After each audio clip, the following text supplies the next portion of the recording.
and take a second. First off, you'll notice this is our tornado index. Now, I have to tell you, folks, and I said it the last time we had to be up here during this kind of weather, this has never failed us.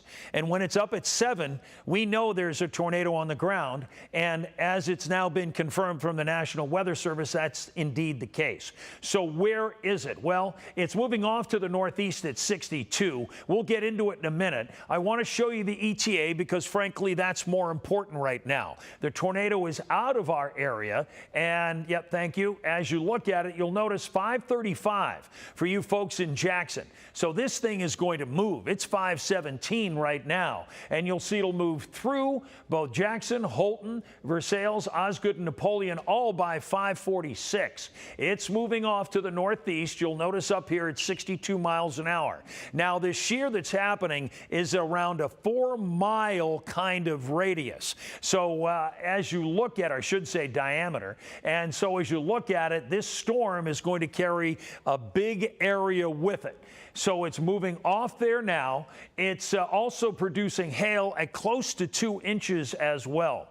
All right, here's the sign that we don't want to see. This is the shear rate, meaning we're starting to see, and we have seen strong shear with this, the rotation that's happening in the atmosphere across that area. Now, you'll notice the timeline. Let's leave that up there. I should say ETA. This golden spike here is what tells us it's a shear storm. Right now, we're seeing that there's winds and a rotational factor to about 90 miles an hour. I think it was specifically at 89.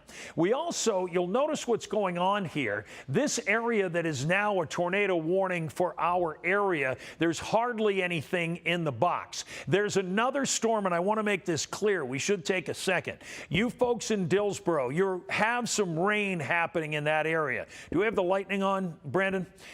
In that area here. So you're seeing some thunderstorms your area. That is not the storm.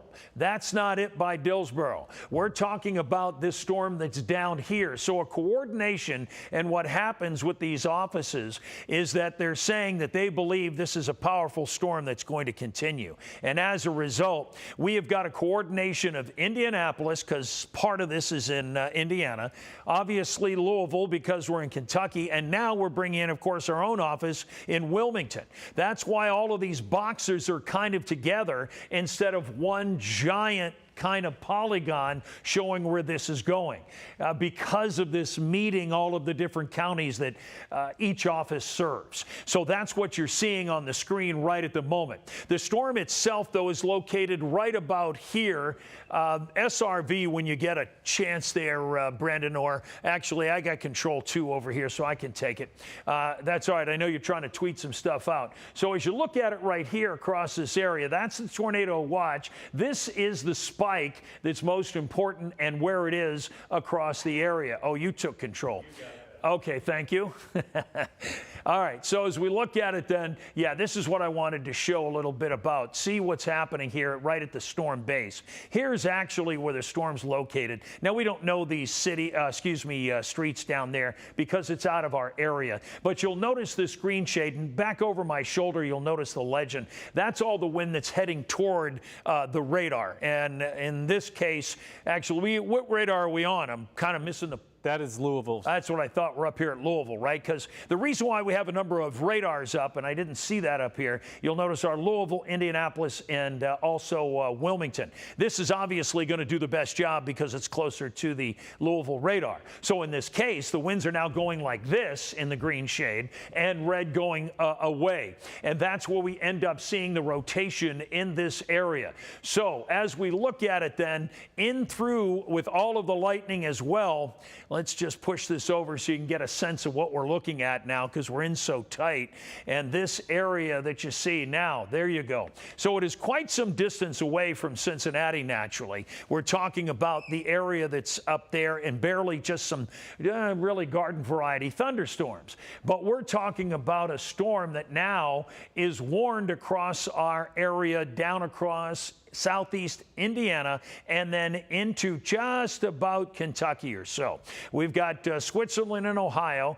Let's see, also Ripley and Dearborn, all within this purple shade.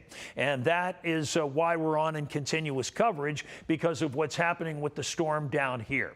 So we're going to keep, because this is, let me see here, we're talking about, how far away are we here, Brandon, anyway? We've got, this is down by Austin and North Vernon. I think we could do a quick weather forecast first and then come back to the storm, because there's still a lot of time for you folks in and around that area, whether it's Versailles down to Pleasant. Let me see where Jackson is here. Actually close by, aren't you? Just to the left. Yeah, there's Jackson there. Okay, so here's the storm. It's not that far away from you. So, no, we don't want to break away from this naturally. Let's go up here. Distance about 20 to 25 miles. Is that what it is? Okay. I'm going to go up to our Indianapolis radar and just take a look at some of the reflectivity. Okay, so you don't see any thunderstorms around the Jackson area, you'll notice. And as we go, actually, let's go to our radar up here and take a look at what's going on here there. All right. Let me take control. You got it? Okay, good. And so as you look at it, you'll notice that we're not seeing thunderstorms in that area. So I don't want folks in and around Jackson, Versailles, anywhere that you're in this tornado warning or close to it. I don't want you going outside and saying, well, let me see what this looks like. It's going to be upon you before you know it across the area. You'll notice that down through here, there's an intense lightning field there. And that lightning that's showing is really about the center of the storm from when we were analyzing it. There are the strikes at 156 in just the last 15 minutes. So we're looking at this storm. About 25 minutes. What's that? It's triple what it was just about 25 minutes ago. Okay, very good. Brandon adding in some valuable background there. So as we look at it then, this is on the Louisville radar. Okay, good. Let's take a look at the SRV. As we look at it then, we'll go down deep into it, and we're showing some pretty good, see that light colored that you see there? Brandon's going to tag it here in a second. Yep, and that's the rotation that's going on right around that area, and you'll see just how strong it is in a very small area.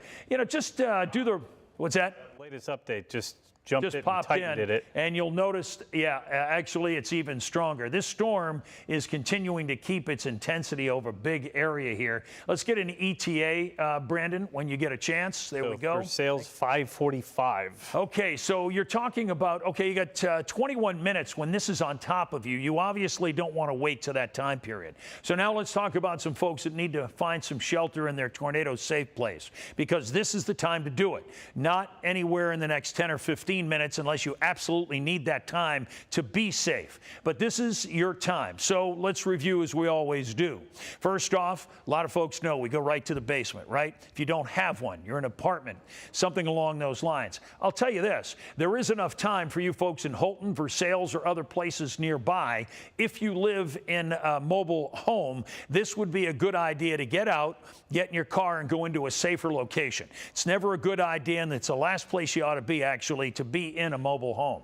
So this area that's coming to you, because it still is 20 minutes away, you have time to do that. Obviously, you wouldn't drive south. You want to kind of drive north, maybe perhaps to some neighborhood store, a friend's house, whatever might be available to you. Now, if you don't have those opportunities, it's going to be the safest spot in the middle of your home. Brandon, you got something to add? Yeah, I wanted to toss this out there. It does look like we're getting weakened returns from this storm. You may think that that means this storm is weakening. I want to show you downstream, closer to Louisville, there's a stronger storm. The radar itself is shooting through that storm to the storm that we're covering, and that has made this look a little less than. But that storm near Louisville has the potential for a tornado. It has the BTI of 5.2. That would be pushing towards Owenton and Owen County, still down the road, but that's one to watch for about 45 minutes to an hour for now if you're out towards Owen County, Pendleton, or Grant counties, because that's the direction that one is headed. So there's your 9-1 warning. For about an hour from now, we'll be keeping an eye on that cell. But I want to switch the radar to Indy, because this is probably going to have a better look and show a greater strength to it. That's a very good point. And you'll notice why Brandon made it is because obviously the radar, and it's going to lose returns as it sends the pulses out of the radar. It comes back and hits other ones that are either in the storm in front of it or simultaneously going back and forth. Okay, this is a good look at it, what's going on. Let's dive in really close here, Brandon, pick up some towns and some areas, maybe bring it up to the northwest here. You'll notice where it is. It's in Middle Fork for folks who know that area. We're getting still some strong shear. We're getting a bit of that S curve. That's not a good sign in a storm. That means it's at a strong kind of positioning as a storm. Now, what's that, Brent? Usually it lines right up with the couplet when you start to see that S. And there it is right there, as we were mentioning. What I'm most important right now is I want to get a little time frame and what's going on with this storm to the folks who are watching us in through around the Ripley County, Brandon. That's most important, I think, right now. And for folks in that area, here's Holton, and you'll notice you're down to 13 minutes. So hopefully you've made it to your tornado-safe location. What's that? It's just a lot of mess. As Steve's already mentioned, you see 7 different polygons on there. They just issued a new warning because the original one is about to expire at 5:30. So we have 3 different warning offices with this warning out, which is why it looks so messy and so noisy. Yeah, the thing that's bothering me most, and I didn't want to get into too much of this, is you'll notice all the other polygons up through here are all purple as well. That's a bit misleading, quite honestly, because if you know that this is what it takes for a confirmed tornado, that's fine, but these should be warnings because that tornado is not there yet. Certainly the area where it's been confirmed, I can see that, but this, it sure does, as Brandon says, make it a little messy.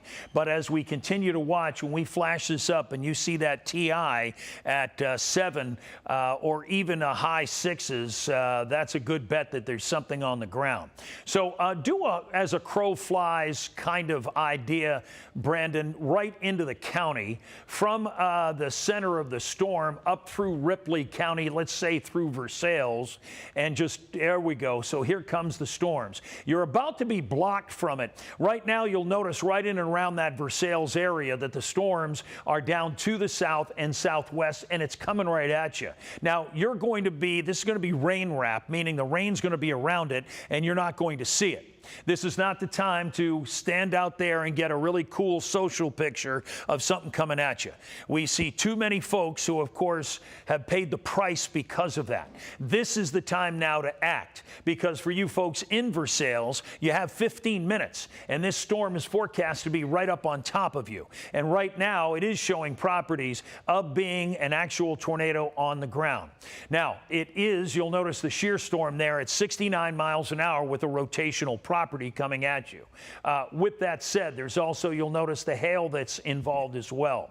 As we look at the rest of the ETA, it's going to move very quickly up this, see this orange line? It's going to move right up that spike right up there, and here's the edge of what we're talking about. So for you folks from Aurora to Manchester to Batesville, I know you've got some heavy rain around your area right now. That's not the storm. It's coming, and as we look at it at the moment, I'm trying to find if Batesville's not, yeah, there it is at 5:59, so 29 minutes. Brandon? You mentioned hail. I have it pulled up behind me on the screen here. That hail path moving just to the north and west of Lancaster, close to the circulation. The issue here, we know that it is there because when we look at this thing called the debris detector shooting down the line from ILN, that's Wilmington, you see these spikes.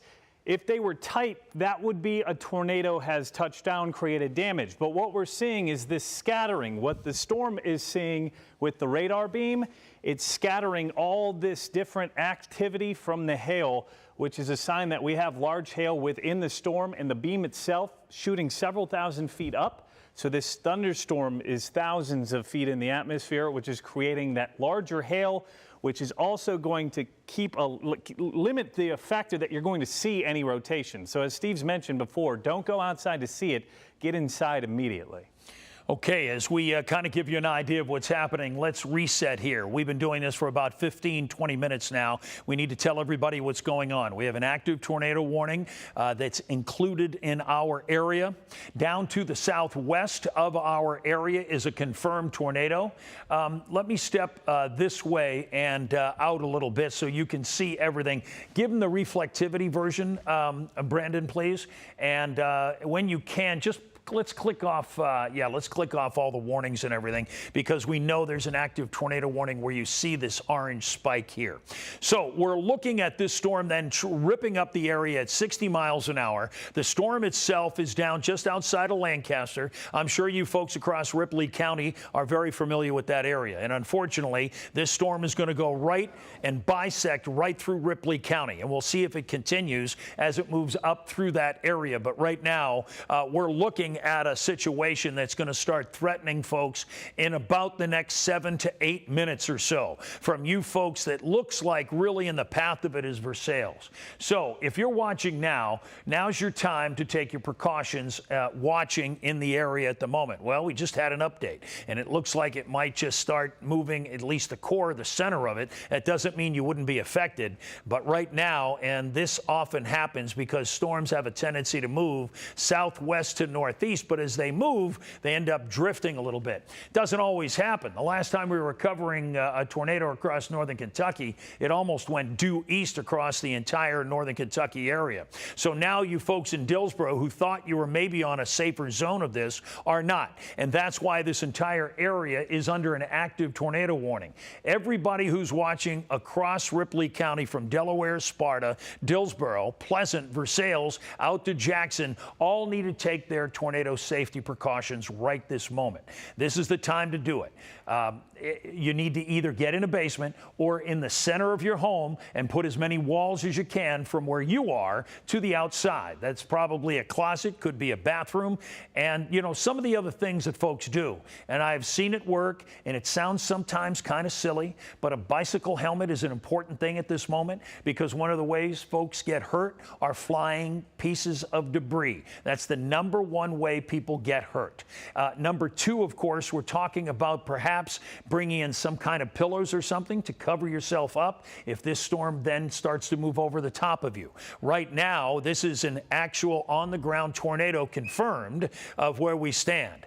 There's still a lot of, looks like some shear and a pretty good look to it right at the moment.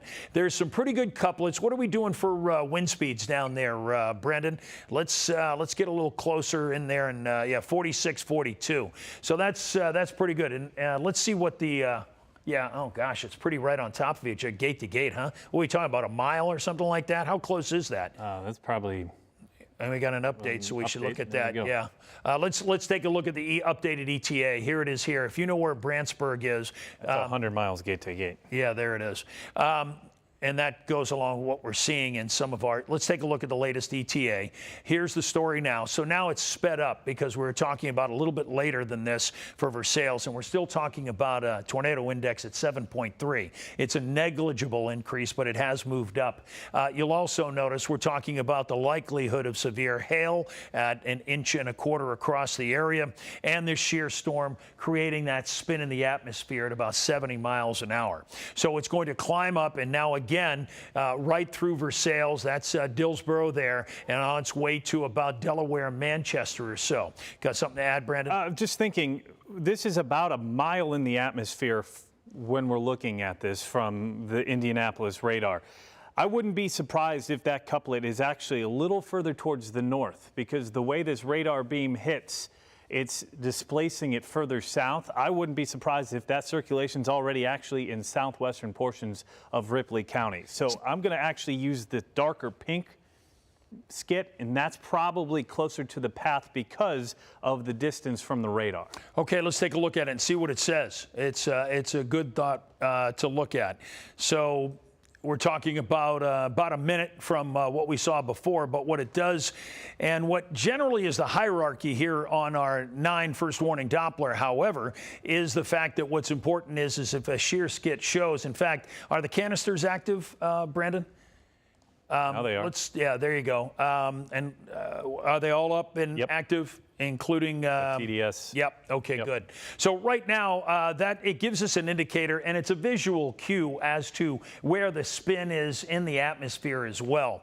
So what we're looking at is, whether it's a few minutes here or there, bottom line is this. We're still looking at the likelihood of seeing this storm move up and over populated areas into the middle of Ripley County. And we're talking about 5:51, so we're talking about just a few minutes away. And that continues through most of really Ripley, and then starting to move into Dearborn County as well. Oftentimes we don't mention much about the rainfall as well. How we doing on hail? We haven't checked in on the hail. We got a swath there. There it is. As we look at it, there's your hail swath. We've been talking about hail over an inch or so, inch and a quarter, and it continues to drop, it looks like. What about immediate hail, Brandon? Instead of the swath, anything showing right now? Still producing hail right at this moment, dropping in and around that area. So yeah, this has got all the factors to continue being a very strong storm as it moves. One of the things we try and do is kind of on the fly analyze what is happening with the storm as it goes. Is it losing any strength here and there or anything else? Brandon's drawing in that S pattern again on the shear, which is a good indicator that it still is, while you'll see it green and saying weak, it's really up around the stronger section, maybe not as strong as it was a few moments ago, but still a pretty potent storm as well. Brandon, thoughts? Yeah, I just wanted to keep an eye on another storm I talked about just about 10-15 minutes ago. There is now a new tornado warning out for areas just to the west of Owen County. This is 32 miles from the center of that storm to the western edge of Owen County. It's moving at about the same pace these storms have been moving all day, 50 to 60 miles per hour. Quick math, 32 divided by 50, probably looking at about 35 to 40 minutes between now and the time that reaches Owen County. So if you're in Owen County, if you're out towards even Carroll or Gallatin counties, you're needing to start to get towards an area where you need to be for the next 30 to 45 minutes ahead of this storm coming through. We're going to have to keep an eye on this storm. There's that other storm up here, and I wouldn't be surprised if the storms even further up the line start to intensify over the next couple of minutes or so, because this line is not just here through the tri-state. This stretches all the way down to Owensboro, Kentucky. This is part of that squall line feature that we mentioned, but where we have these breakouts and these singular cells, those are called supercells, and supercellular structures are what creates the greatest threat for tornadic activity, and those are the ones that pose the threat for a long track tornado. Not saying that that's where we are at. We do have that confirmed tornado out into southeastern Indiana, southwest of Versailles, but we've now then it just went confirmed here. Went confirmed down there. The north and east of Louisville. So this is out towards Oldham County. This is moving towards the north and east. It also includes Henry County, which butts right up to Owen County. So if you're in Owen County, there's a confirmed tornado about 30 miles towards your west. Heavy rain and hail with that storm to the north. The storm that Steve was talking about, that's another storm we have to keep an eye on, especially if you're in Versailles. The latest estimate there, it has slowed down a bit. Don't always love when a storm is slowed down, because what that does is it allows it to intake a lot of the energy in the atmosphere. It's now only moving 45 miles per hour to the north and the east, but Versailles, you're looking at 558, Osgood 602. And then Dillsboro around 606 for the ETA there. And I want to throw this ETA on the storm just to the northeast of Louisville. If anybody knows where Bedford is, or even LaGrange along I-71, very popular towns for areas between here and Louisville. Bedford around 607, and then LaGrange about 557. So that would take that towards southwestern portions of our viewing area around the 6 o'clock time frame, maybe 6:15 or 6:20. Steve? Yeah, thank you for the wrap up on that. That's a good thing to keep in mind, because you folks in Owenton are going to be threatened by that. I came over here with Brandon because I'm going to take one box and kind of control it from the board there, I'm going to have you follow the other storm as well, because I think it might be well worth it for us to keep on tap of what's happening with both storms, and we can control it that way, I think, much more effectively. So I'm going to take that. I'll head back to the board here now. As I do, let's give you an idea of how things are going right now. As we look at it, you'll notice the thunderstorms that are happening across the area from about really parts of Hamilton County stretching into southeast Indiana. And then you see the purple box there. If you're just joining us now, the reason why we're in continuing coverage is because that is a confirmed tornado. So as we look at this particular storm here, let me dive down in on it a little bit and take a look at it for you. And you'll see that we're talking about a storm that's really ripping across the area. At last check, it was moving at about 69 miles an hour. And now it has slowed down a little bit. You'll notice that the box that's here, this is the ETA box, as well as kind of some of our technical data that we keep a mind of. The ETA itself shows it in Dillsboro now, you'll see here, moving across the area to about Sparta by in the next 11 to 12 minutes. So for you folks there, you're going to need to be in your tornado safe place now. This storm is starting to creep up in across Ripley County that's here, up through about Versailles. It's kind of tough to see because there is so much on the map right now. I know it's difficult to see across here, but the reality of the situation is we've got a tornado watch until 10 o'clock. Unfortunately, we've got a new warning up here. Brandon, did you see this? Just popping a severe thunderstorm warning. Glad I moved out the map. I'll let you analyze that. I'm going to stay with the tornado, and when you're ready, give me a high sign and we'll go to you with the latest. You folks, I'll say this, in and around the Westchester area, and let's just take a quick look at it up there so we can tell you exactly what's going on here. As we look at it, that warning is out until 6:30, stretching from Hamilton County, stretching up through Butler County, and then back toward Dearborn County. You'll notice almost starting to connect in with the tornado warning down there. Brandon, when you're ready, are you ready now? Keep going. I'll keep on this, because the reality is we need to give the folks that are across this area now proper. There's a little donut developing down in this storm. Let me show you what I'm talking about. Down here, you'll see just outside of Pleasant right there. Let me grab this up here. There it is. Right there, this area that you see, that is what we call a bounded weak echo region. It's not a good thing. In other words, that's a storm that's really spinning rather intensely across that area. So we're looking at this storm that's rolling up through, here's Ripley County here that you'll see, okay, from Versailles up through about Batesville, and then out here by Dearborn County and Switzerland County as well in Ohio. So looking at this on the big picture so you get a sense we're looking at. Here's Cincinnati. It's to the southwest, moving northeast. It continues to move that way. You folks in and around Ripley County, of course, you're already in your tornado safe place. Soon enough, you folks in Dearborn County probably should be as well.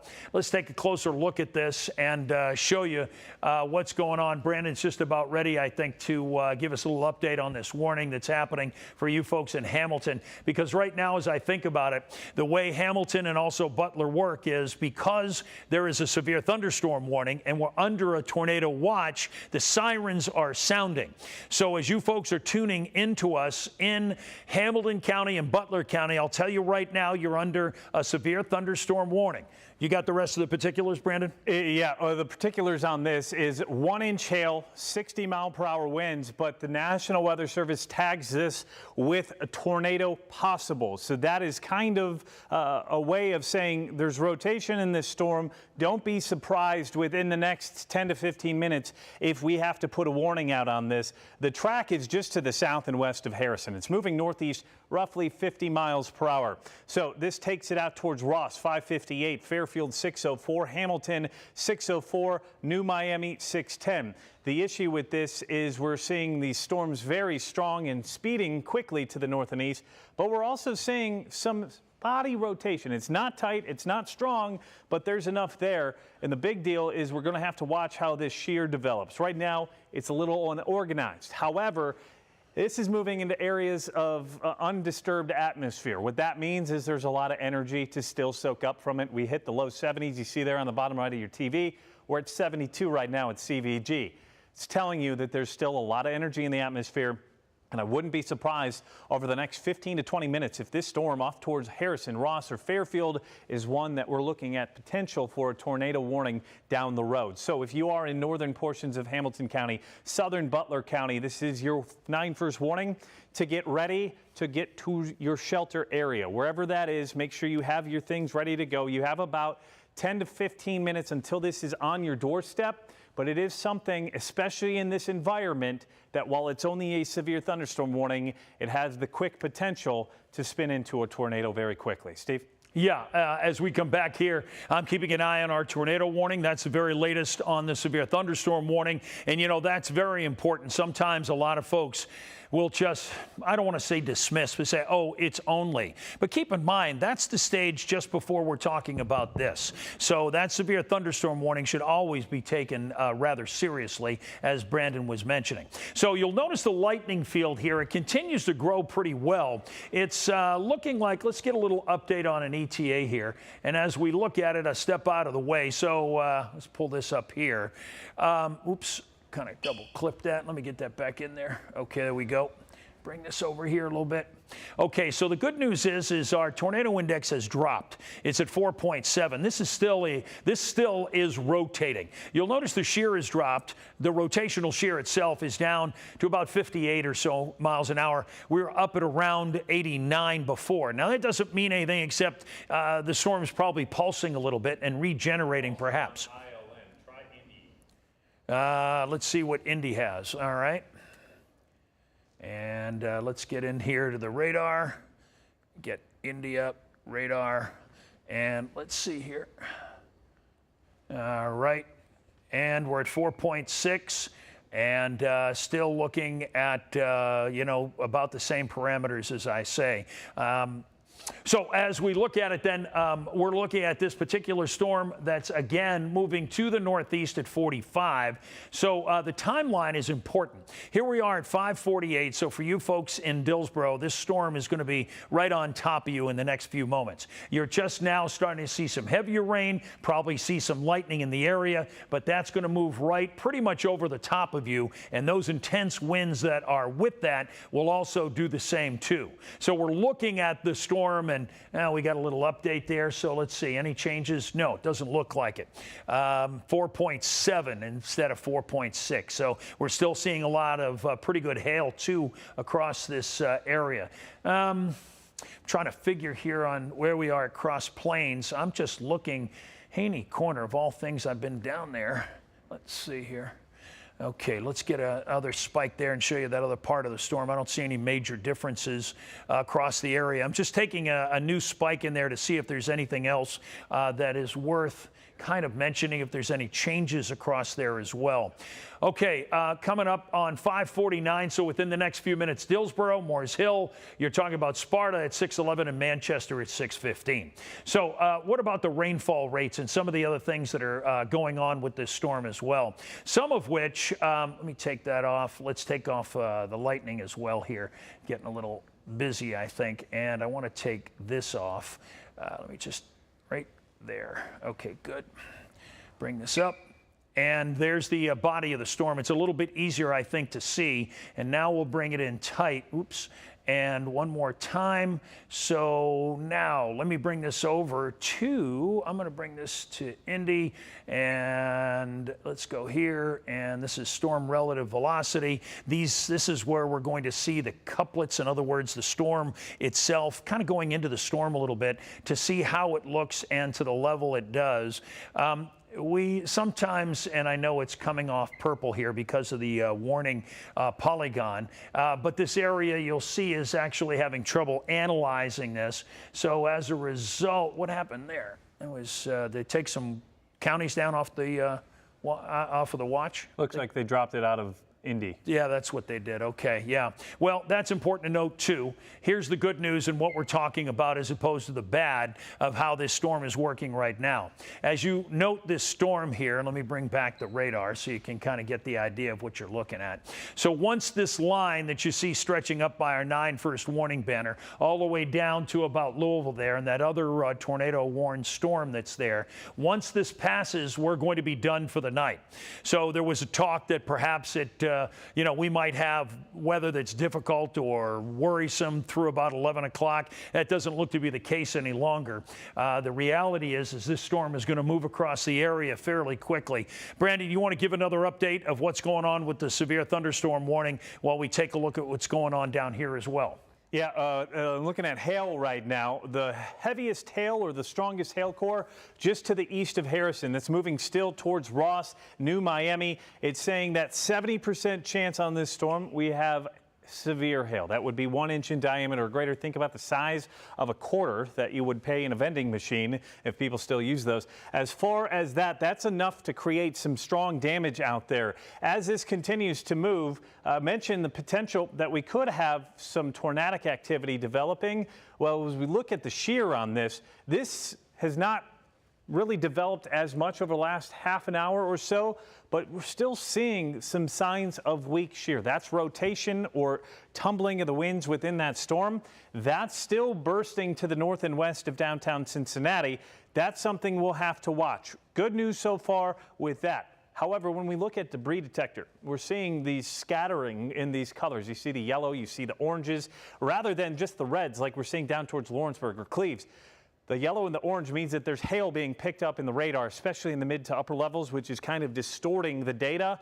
It's telling you that there's likely, possibly even hail up to about the size of a golf ball, probably to the south and west of Ross. And you see it gets even brighter with that. Just a couple of different things that we look at rather than just the reflectivity when it comes to radar to kind of analyze what the storm is doing and where it's moving. And right now that timeline continues to look as though Ross is 602, Springdale 609. We've got a few more cities on this. Sharonville 613, Westchester 615. Steve, what are you seeing with that tornado-warned storm out in southeast Indiana? You know, I took your cue about the hail as well, and I've placed the hail up here, and you'll see this continues to produce hail as it moves off to the northeast. This storm here, you'll notice that Brandon was talking about. Here it is here, stretching the hail that way. This, of course, started as a tornado on the ground and now most likely has lifted somewhat, I would think, given what we're seeing right at the moment. So let's take a look at some of the stats. Yeah, we're still at 4.3, so chances are that is kind of the case here. Let me bring this out this way so you can see the ETA a little bit. So let's run this down and let me get this out of the way so you can see where it's heading to. We're talking about this heading into potentially downtown now. At the moment, it's a tornado-warned storm. As the parameters continue, and let's take a look at them, there's still pretty significant shear with this. There's also hail. There's looks like about an inch hail now, so some of the hail's a little bit smaller, and you'll see the ETA. And for our friends who can't see that, let me say this. Rising sun at 6:08. How about Lawrenceburg at 6:12? Now we're talking about being on the west side, North Bend, 6:18. Also out by the airport at 6:18. And considering that's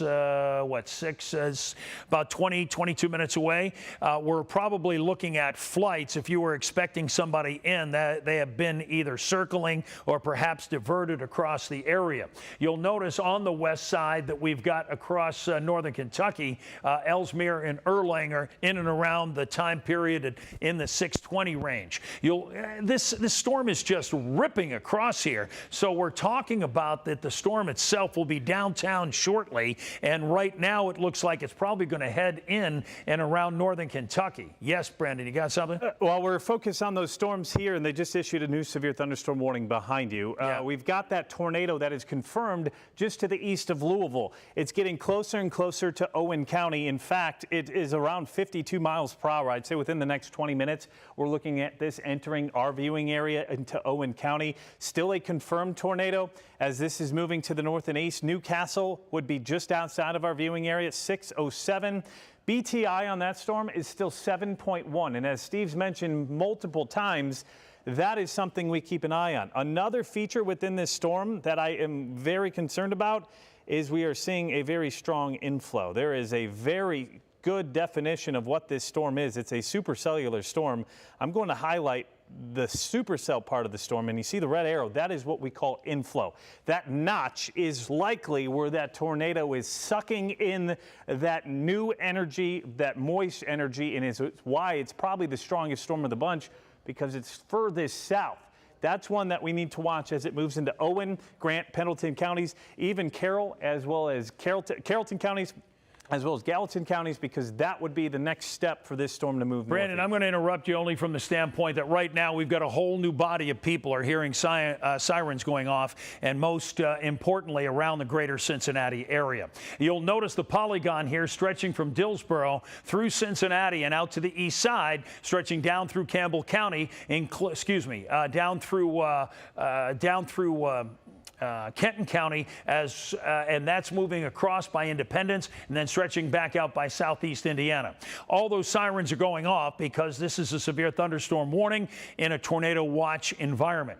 The good news here is the National Weather Service believes that this storm now is losing some of its punch, and that's why, in other words, as it's getting to the end of the time period for this tornado warning, at 6 o'clock, which is 3 minutes away, it's now the Weather Service is now feeling it's more appropriate to call a severe thunderstorm warning. But I want to say this for the folks who are dialing us in from Rising Sun, Florence, Cincinnati, or anywhere else right now. Please take this storm very, very seriously.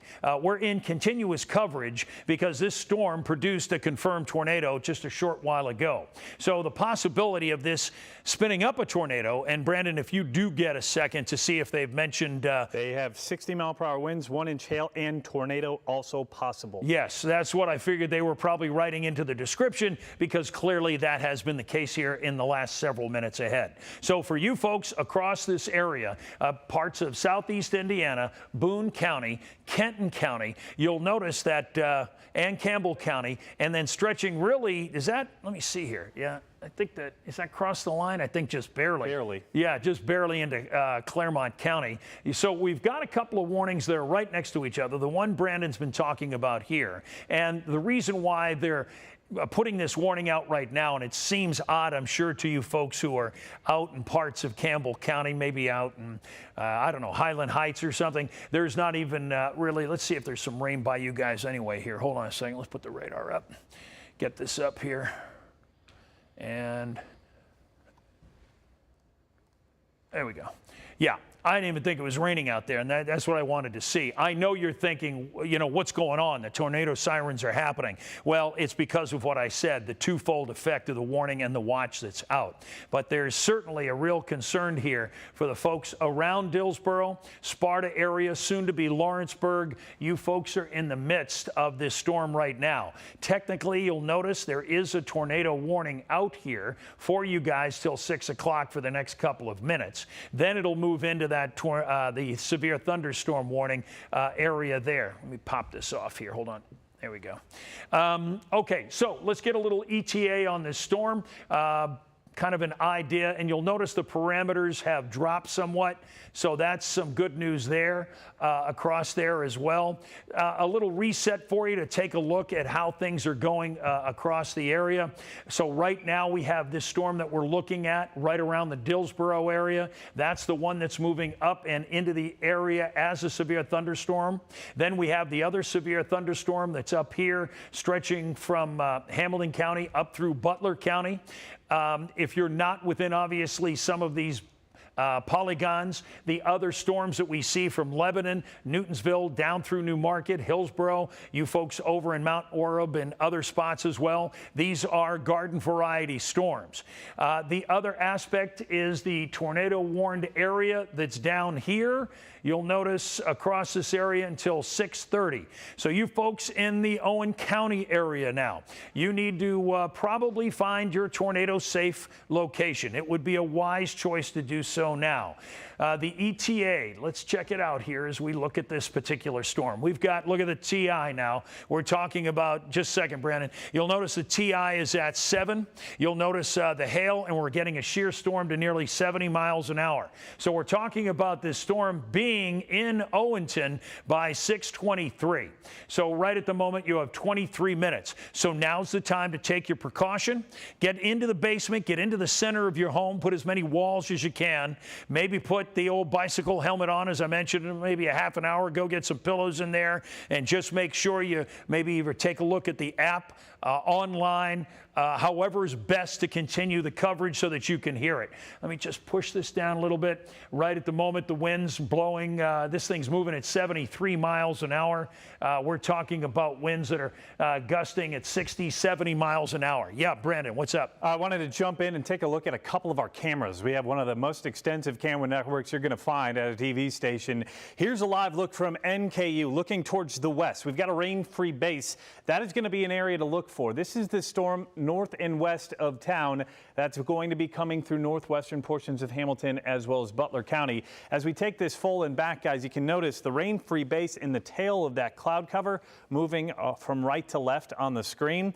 We're keeping an eye on this from multiple different camera angles. So there's a look from NKU. The next camera is from Carew Tower, showing intense lightning really starting to pick up. This darker area is the severe thunderstorm that has just been warned that Steve was just talking about. So that's what you're likely to see as it rolls into your area. Don't go outside looking for rotation.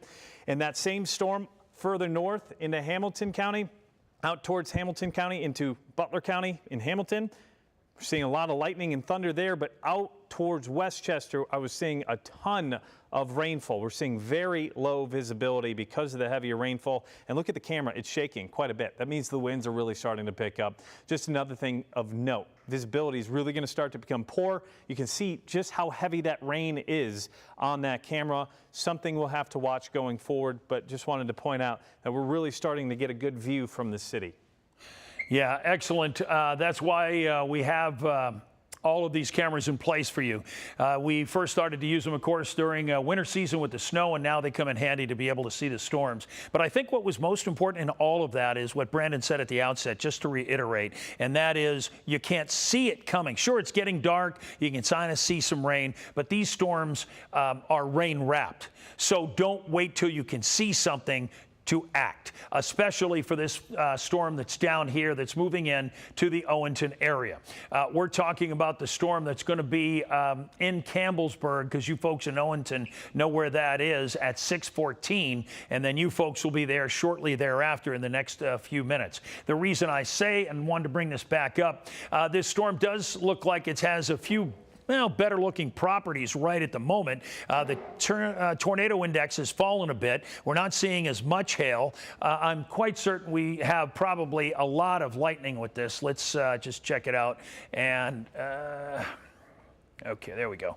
Well, not as much as I would have thought, quite honestly. Yeah, that kind of surprises me. There's not that much with it.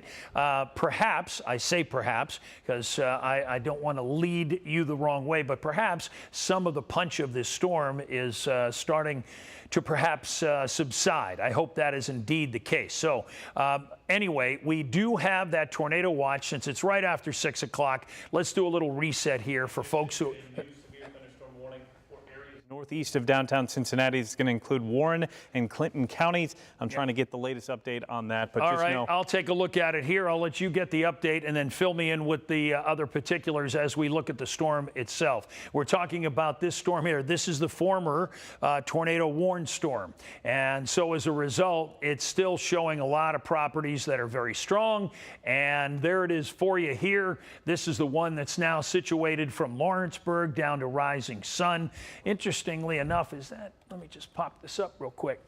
It's still showing, and this is very interesting. While this is a severe thunderstorm warned storm, the properties would say that it's probably a lot stronger than your average severe thunderstorm. They just said golf ball size hail possible on that storm. Okay, well, that would say a lot, wouldn't it? Yeah. I say that because our 9 first warning Doppler has always been able to be out front in anything that we do when a severe storm comes about. And I mean that sincerely across the board. We're very fortunate to have a great National Weather Service up in Wilmington. A lot of times our radar is situated in a better placement to get the information first. And our 9 first warning Doppler always is first. And I say that because we're seeing a lot of shear with this particular storm. I want to change, gosh, we're only over here in Dillsboro. We shouldn't be shooting too high. And going to the other radars would only put it maybe a little further away. So at present, we're still seeing a lot of rotation in the atmosphere with this storm. So I want you folks, especially who are across Boone County here, where this storm is heading to, because right now it's moving east-northeast at 63, so it's ripping. I left the ETA up here. Let's mention a few for our folks who are non-sighted, whether it's Union at 621 or perhaps Erlanger at 25. Crescent Springs at 27, Cheviot at 628, and Fort Wright at 629. So it'll show you just how fast this storm is moving across the area now. Let me take this off so we can actually look at the storm. There's not a whole lot of lightning with this, so I wouldn't wait to think that that's going to be part of any of this here. The warning is out until 6:45 across the counties that you see here. I'm trying to hit them all so they kind of pop up. Particulars on this, Brandon? The storm coming through downtown Cincinnati? Yep. That's golf ball size hail, 60-mile-per-hour wind gusts, tornado still possible according to the National Weather Service. Also that new severe thunderstorm warning, which includes Lebanon and Wilmington. Yep. That continues to be in effect until 6:45. Quarter-size hail, 60-mile-per-hour wind. Tornado possible in the tag on that, and a new tornado warning was just issued, which includes Owen County. That is in effect until 6:30. It is observed, and it is got half-dollar sized hail. That's going to be about an inch and a quarter. Okay, I don't want you to miss that. I knew exactly what he mean. That observed means someone's seen the tornado there on the ground. And again, if you're just joining us, that means there's a confirmed tornado. So we're going to spend some more time down here. I'm not going to obviously forget about the high populated area, greater Cincinnati. It's very important for you folks to take this seriously as it moves in, and we showed a lot of the ETA movements. So as, let me just, before I get down in there, I want to push this back a little bit and bring it down. All right, now let's take it out a little bit so you can see exactly where we're talking about over here. Hold on. There we go. So as you look at it, that's that purple, that is to the south in Owen County. This is moving off to the northeast as well. So now let's take a look at the particulars so you can see what we're talking about here. Looks like the center of the storm is out here by Campbellsburg, and the ETA for everybody down and around that area. You'll notice that as we look at it, Owenton is at 6:33 for a storm that's out here just a very short while away. So you folks in and around Owenton and everybody in Owen County, you now need to go to your tornado safe location. This is the time while you have time. I know it may not even be raining there. I notice here that the rain, the light showers may be around Owenton at the moment, but it's about to come down torrentially, and we're going to see some thunderstorms, and we're going to see some significant winds with this as well. We're talking about, let's see what we're looking at, in fact. And let me take this off and bring this in. And you'll see the green and the red across the area. So as we look at it, this is the area that has a confirmed tornado. And across this region here, let me grab this little eyedropper. And let's tag a couple of areas here, 42, and out here, Newcastle, 39. Only talking about maybe a mile, mile and a half across that area. And so all of this region here, there is some pretty strong rotational winds. I'm seeing some other, let's see here, right about there. Let's see what that one is. That's at 38. It's important here, folks, is not necessarily the actual winds there, because what we're seeing is what we call that gate-to-gate shear. You hear that term sometimes, means these gates are against those gates. Try from LVX. Okay. Got a much better couplet to it. Okay. Let's see. Well, you can see it more vividly. There's no question about it at that Newcastle area. And Oh, wow. Yeah, it's got the big spin. Hold on a second. Let me show you what we're looking at here and push this back a little bit. Okay, you'll notice this symbol here that we have on there. When we see this canister that has the rotation on the top, that means that there's something on the ground. And so right by Newcastle, that's where we're talking about this storm existing. Bring it in a little tighter here. And there's no question that we're seeing a stronger couplet there across that area. Thank you, Brandon. Good idea. As we look at it then, here is the latest out of the Louisville radar, and you'll see the TI, the tornado index, is much higher. We're looking at this still moving off to the east-northeast at about 47. So all across that area, the story doesn't change for you folks in Owenton. Let me push this back. You can see it probably better than I'll stand over here. There's the folks in Owenton going to be right in the pathway of this, moving at 47 miles an hour. Okay, we're talking about a width of about 1.5 miles. You'll see the shear that's up there, the rotation as well. So this is a storm that's on the ground.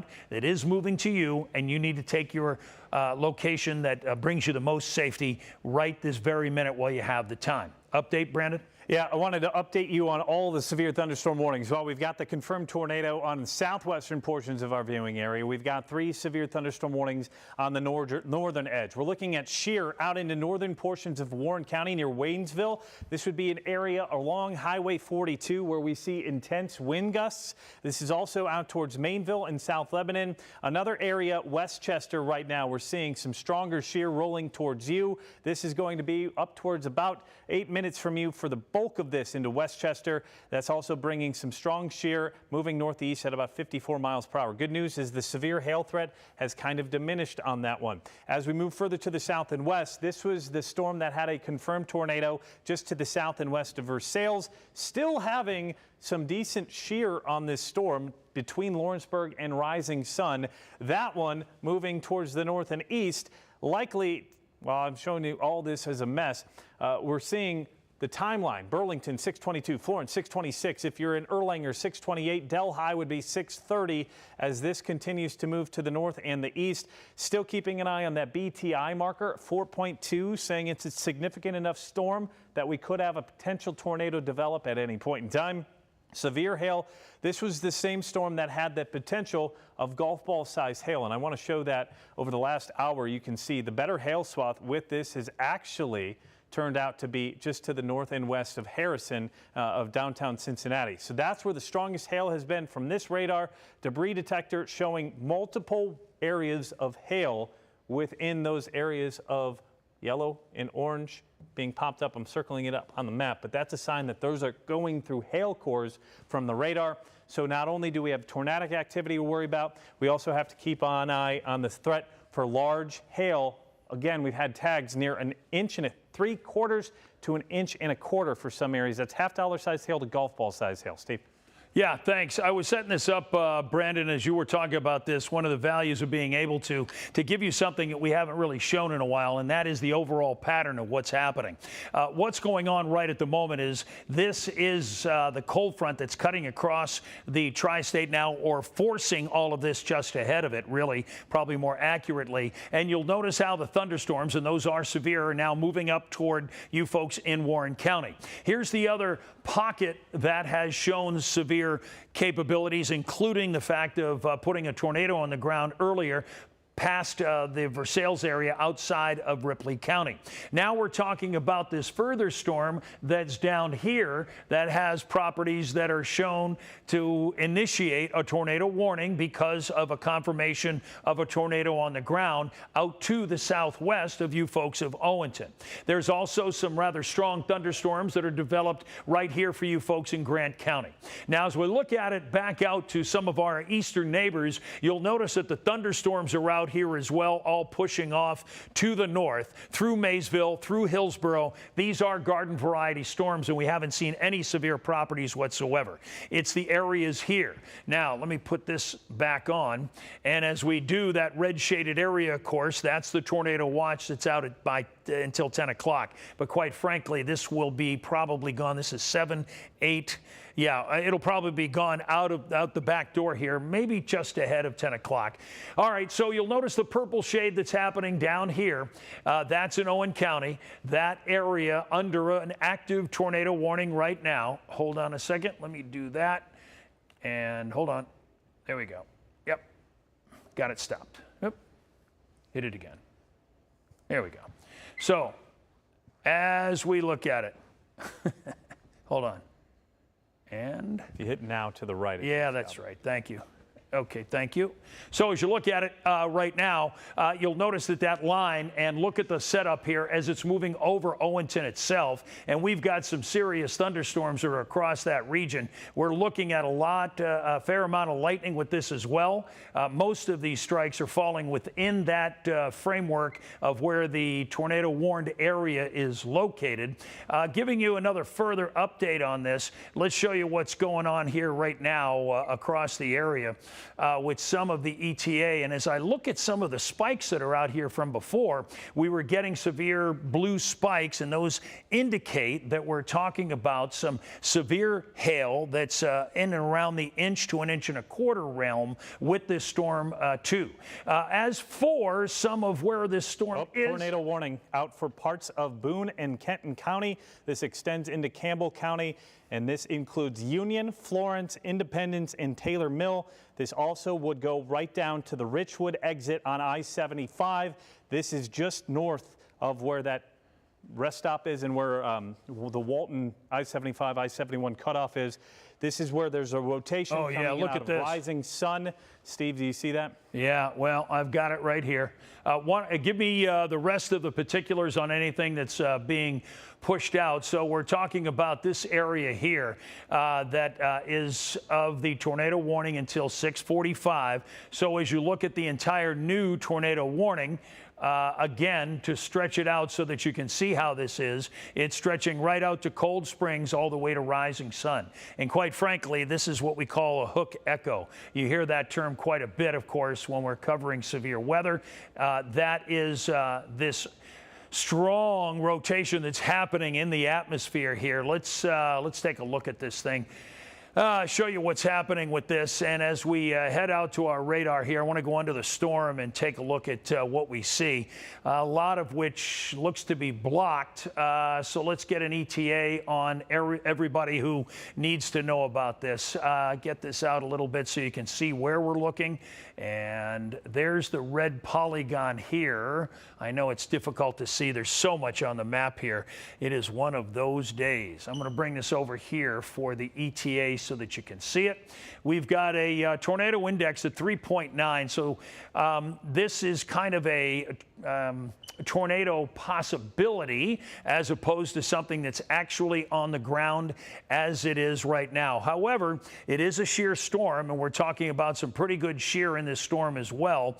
The hail doesn't look to be too large according to our 9 first warning Doppler, but clearly the winds are going to be damaging if it rolls through your area. And we're talking about, again, the sirens going off around greater Cincinnati. And this system itself will be moving through highly populated area of greater Cincinnati. So we're talking a storm that could do some real severe damage because of all of the houses all so close. It's not a rural area like Owen County. We're talking about the polygon or the fan that you see here for this tornado warning until 6:45.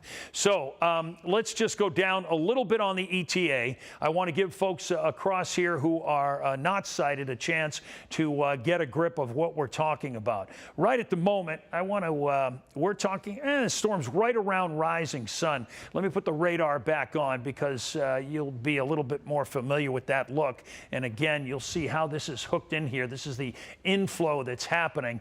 As you look at it, we're talking about the storm being on top of Burlington at 6:25. So it's only a few moments away. You need to go to your tornado safe locations for this area in and around where the storm is located. You'll notice in Erlanger, it's only at 6:32, Edgewood at 6:33, down through about Cheviot and even Wilder, Cincinnati at 6:38. So this storm, if it holds together, a tornado-warned storm could move a portion of it right through the downtown area of Cincinnati. 6:20. Let's see. Most businesses probably out. Restaurant folks are there. If you know some friends or relatives who are out to dinner, may not be following the weather, this would be the time to give them a call. Trying to think of anything else that might be downtown. We're talking about UC, highly populated area, kids. If you've got a son or a daughter out at UC, now is your time to give them a call. Obviously, it goes the same for Xavier. Anything else, because this storm is heading for downtown here, and 6:39, so we're talking about 19 minutes. And this is a tornado-warned storm across the area that'll be moving there. You'll notice the lines itself, and I want to take this off here for a second. I'm going to leave it up, but maybe just move it out of the way. Put it over there a little bit, excuse me, and bring this back. You'll notice the center of the storm is really here. Now, where this storm chugs to, you'll notice the kind of northern stage of it right here is the portion that's going to be moving through Cincinnati. We'll see, and most likely this storm is going to take a tack that it moves it from this east to northeast pattern, and it is actually moving there in the last few minutes. You'll notice east-northeast at about 49 miles an hour. We're not seeing a whole lot of hail with this storm, but we are getting obviously some damaging winds with this as well. Brandon, updates on the rest of what's going on right at the moment. Popping up a few more of those cameras out there, Steve. Here's a look from NKU. Was hoping we'd have a better look at the rotation on this storm. This is pointed directly to the west. Unfortunately, our Florence camera just went down, so we're not able to see the actual rotation from Florence. But what I'm expecting is we're seeing a lot of heavy rainfall obscuring the visibility from the Carew Tower camera looking down towards and through this storm. This is pretty much the visibility. This is why you don't go out to look for any rotation, any signs of a tornado. And as we look from perfect north, I think this is going to be looking more due towards the west-northwest.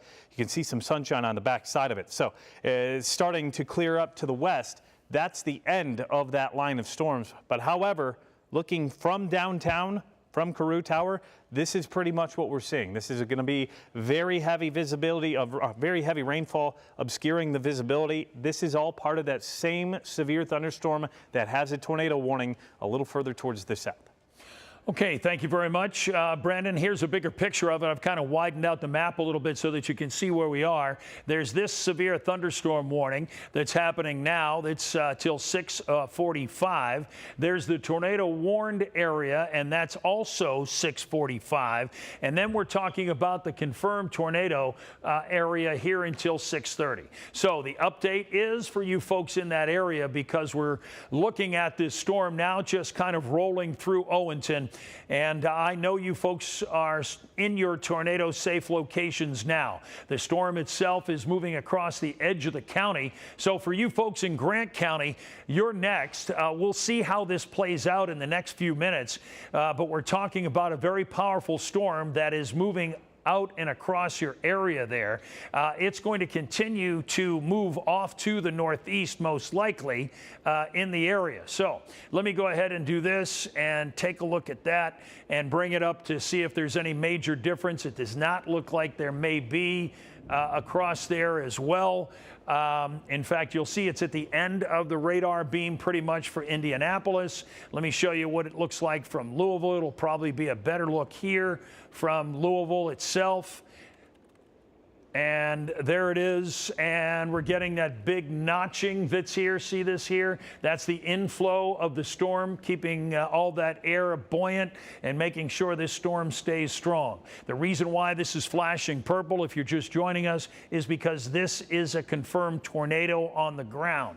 We haven't had any further reports, I don't think. Have we, Brandon? Nothing more. Nope. So this was a few moments ago that we knew that out by here, you'll see the tornado warned area where it started out by LaGrange, Kentucky. It started to turn into a tornado on the ground, confirmed and observed. So we're talking about a serious storm across this area. So we want you folks to take it real serious and be in your tornado safe location. I'm looking for other places like Holiday Ford or Holbrook. Obviously, small towns, you folks should be as well in your tornado safe location. Long Ridge, Sweet Owen, and then back in toward Owenton as well. All across this region, this is where we're looking at the storm, of course, that could very well, let me do this. Hold on a second. And let's see if we see exactly where the center of the storm is at this point. There it is by Pleasant Home. You folks in Pleasant Home, it's right over the top of you right now. This is the area here. Get that there. Right here. And let's do a little analyzing of how this is going. Let's see what the winds are like. 50. Let's grab that one. And 42. This is a very powerful storm still. Yes, Brandon, update. I wanted to update you on the storm that has a tornado warning on it towards Florence. Wanted to dive in a little closer. The strongest areas of rotation right now about to approach Mall Road in Florence. You may know this area very well. It's where the Costco's at. There's a Menards out there. This is where a lot of the mall is, as well as the All Water Tower, the Florence Y'all Water Tower. This is the area of rotation. It's moving from Oak Brook towards Florence. It's going to ride right along the I-75, I-71 corridor. Again, there's probably a lot of people shopping out that way. They've got a Meijer, a Walmart, and an Aldi. So if you know anybody who went out shopping this afternoon, went out to the store to grab some last-minute items, this is pushing right through Florence right now and right along the interstate towards the north and northeast. So while that warning cuts off to the north of Erlanger, I wouldn't be surprised if we're seeing some better rotation even just to the north of that, pushing towards the Crestview Mall area, and then even further towards the north out towards Fort Wright and Fort Mitchell. So even though you're not in the tornado warning, that area of rotation heading your way, the shear on this part of the storm has started to tighten a little further towards the north, towards Villa Hills. Looks like it's getting closer to the Ohio River as well. So even if you're not in the warning in northern Boone and Kenton County, act as if you are, because the circulation is moving more north-northeast than along the easterly path that the polygon has been drawn. A good point. I was just looking at that as well, Brandon, across that area, because some of those values are really showing pretty strong across that area, too, as we look at it. The thing is keep in mind, folks, this is an active tornado warning. So if you're hearing the sirens, that's because of that across this region here. Meteorologist Jennifer Ketchmark has reported that sirens are going off in Union. Yeah, that's all across this area, because we started to have this tornado warning across such a high and frequented area. That's why so many counties around greater Cincinnati use that technique, which is we're under a tornado watch, and if there is a severe thunderstorm warning, and this is, of course, a tornado warning that we're talking about, but that's why the tornado warning sirens have been going off. Now, it's not quite what they're called by emergency managers, but common language is folks believe that that is, or I should say, areas or around the areas called tornado warnings. So around the Delhi area, I wanted to point this out. You'll notice this couplet area, Erlanger by Delhi. There is some high returns there on some of the area. Let me see what the winds are doing out that way here. Hold on.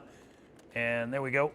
And there, 51 and 46. You've got some really strong, even straight winds moving across that area. So we're talking about damaging or almost damaging winds, certainly across there. And that area continues to move toward downtown Cincinnati. So let me get this here. This area here is the one I'm talking about that right in there. This is moving up into downtown. We're talking about 50-mile-an-hour winds for downtown. Anything that's outside downtown is going to get blown down the street because those winds will intensify with the buildings and everything else across the area. So something to think about if you live downtown, have friends downtown, or anything along those lines. That's something to keep in mind here that's going to be happening. So let's see. Let's go out a little bit to give you a little update. Let me get all this other mess New off. severe thunderstorm warning out for Owen, Pendleton, and Grant counties until 7:15. That says 1-inch hail, 60-mile-per-hour winds, tornado possible in the tag.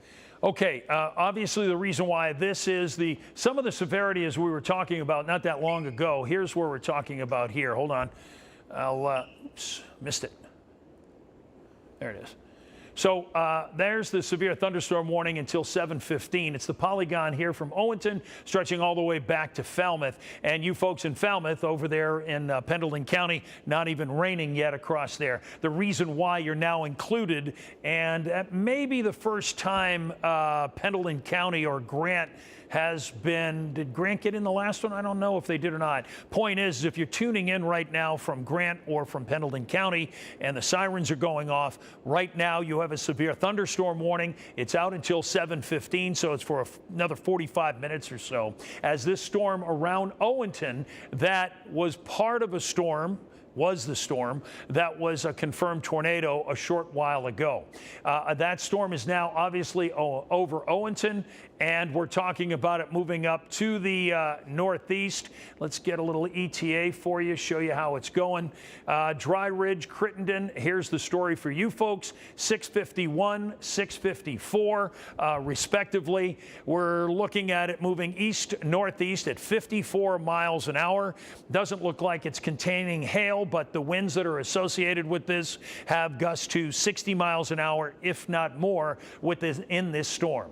So it's not going to take long, of course, for you folks to get into it if you're in Falmouth and across Pendleton County as well. So that's the latest one. This is the latest severe thunderstorm warning. We've had a number of warnings across the area, and I believe are we still in an active tornado warning? We are. Here it is here till 6:45. Let me bring this in and bring you folks up to date on this. Looks like there's still, there's a shear point right here. It's important because I need to get this out of the way. Hold on. Walk this over to here. That's the ETA timeline. And you'll notice we're talking about a shear storm with that shear, that rotation in the atmosphere to 70 miles an hour. So that's why this is still as a tornado warning. This is a very powerful storm. It still has the shape of a good hook there across this thunderstorm. We're seeing a lot of lightning up by Delhi, not as much by Florence, but those winds are whipping across there. And that's going to continue to move then as it continues to move east-northeast at 49 miles an hour. Brandon? Yeah, that storm itself, you mentioned the shear marker on it. It's moving towards northern portions of Kenton as well as Campbell County. But we've got a good look at this from our NKU camera. This looks to be a wall cloud with the lowering. This is the best view that we have seen on this storm yet. You see the lower level of that cloud cover from the cloud base itself. This would be where we're seeing rotation.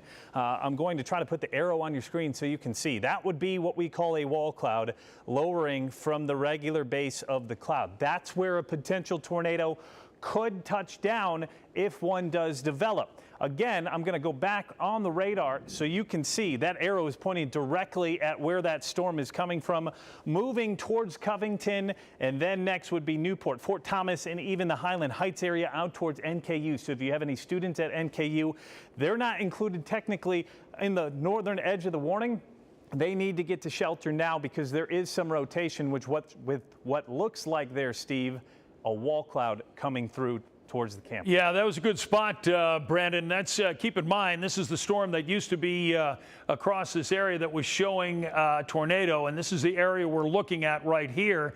I'll pull it in tight for you, and let's go a little tighter. So it looks like that rotation, that area we were talking about around Houston Road by Dixie Highway, Dulwick Drive. So we're talking about Crestview Hills area, and we're talking about being right almost on top of there. And here's the ETA. And let's take a second to go through it from Crestview Hills.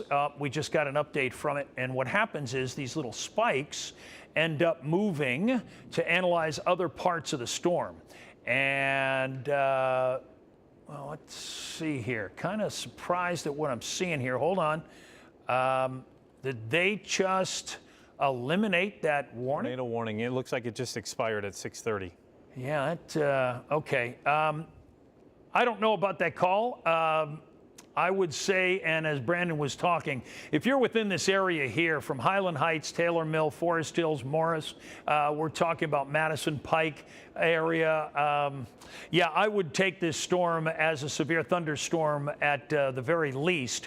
And in fact, let's see if we can find out some information here in the storm itself. Hold on a second. And, you know, I'm a little concerned about this, but the heaviest of the rain's right downtown. Yeah. Well, I'm looking for something to give us some information of what's going on within the storm here. There's 51 gust. Let's see. Here's 29. Here's a 35. Pretty tight together here. This area here across Forest Hill and Morris. Let's see here. Is that shooting through the, okay, so now we do have a severe thunderstorm warning across that area. That's a little bit better. That's a little bit better. That makes sense there. Okay, because that, yeah, I was a little concerned what the Weather Service there was doing. And, okay, hold on a second. Let me just get this recentered here and show you the big picture. So we're talking about this warned area here, obviously, with the other one that's down by Dry Ridge. And so I want to take a look at this particular area and see what the latest is on ETA as it continues to move off and out of Cincinnati and Fort Thomas area. Looks like that's where the center of the storm is. What's up, Tanya? We have something up? I just want to let you guys know that Butler County has let us know, Nick Bruning with ODOT has said I-75 is closed in both directions at State Route 63. That's a Monroe-Lebanon exit because of debris on the highway or on the roadway there. So I-75 closed in both directions at State Route 63. Keep that in mind if you're headed out, if you have to go out in this mess. Yeah, I wouldn't, yeah, it's number one. I wouldn't go out in this stuff, but yeah. Okay, so let's see. We've got this other warning we really haven't updated here. I want to get a little update in on this. Brandon, what's the latest here on that storm that's across Warren County moving up through Clinton County? That's what would have created that debris right there along I-75. That's what I think, yeah, just right. to the north of Westchester and south of Middletown, right there on the county line between Butler County and Warren County. There is still some decent shear out that way regarding the storm. It's also close to the radar, so sometimes you get so close that it's really hard to see within the upper levels of the thunderstorm. We're looking at the radar here. A lot of lightning and thunder. Looks like we may have had a bow echo run through there, Steve, because of this, just the look of what this storm has from Clarksville, from Waynesville down to Mainville. I just drew it on your screen. You see how it looks like a bow? Think of someone pulling a bow and arrow. It's the apex of that part of the storm that is going to have the strongest wind. That came right through that area. So if you're in Clarksville, south of Wilmington, this is where you're likely to experience strong winds, 60, 65, even up to 70-mile-per-hour wind gusts as that races through. Unfortunately, the storm's approaching the Wilmington and areas in northeastern portions of Clinton County. So we don't have a great look because this is shooting underneath the storm.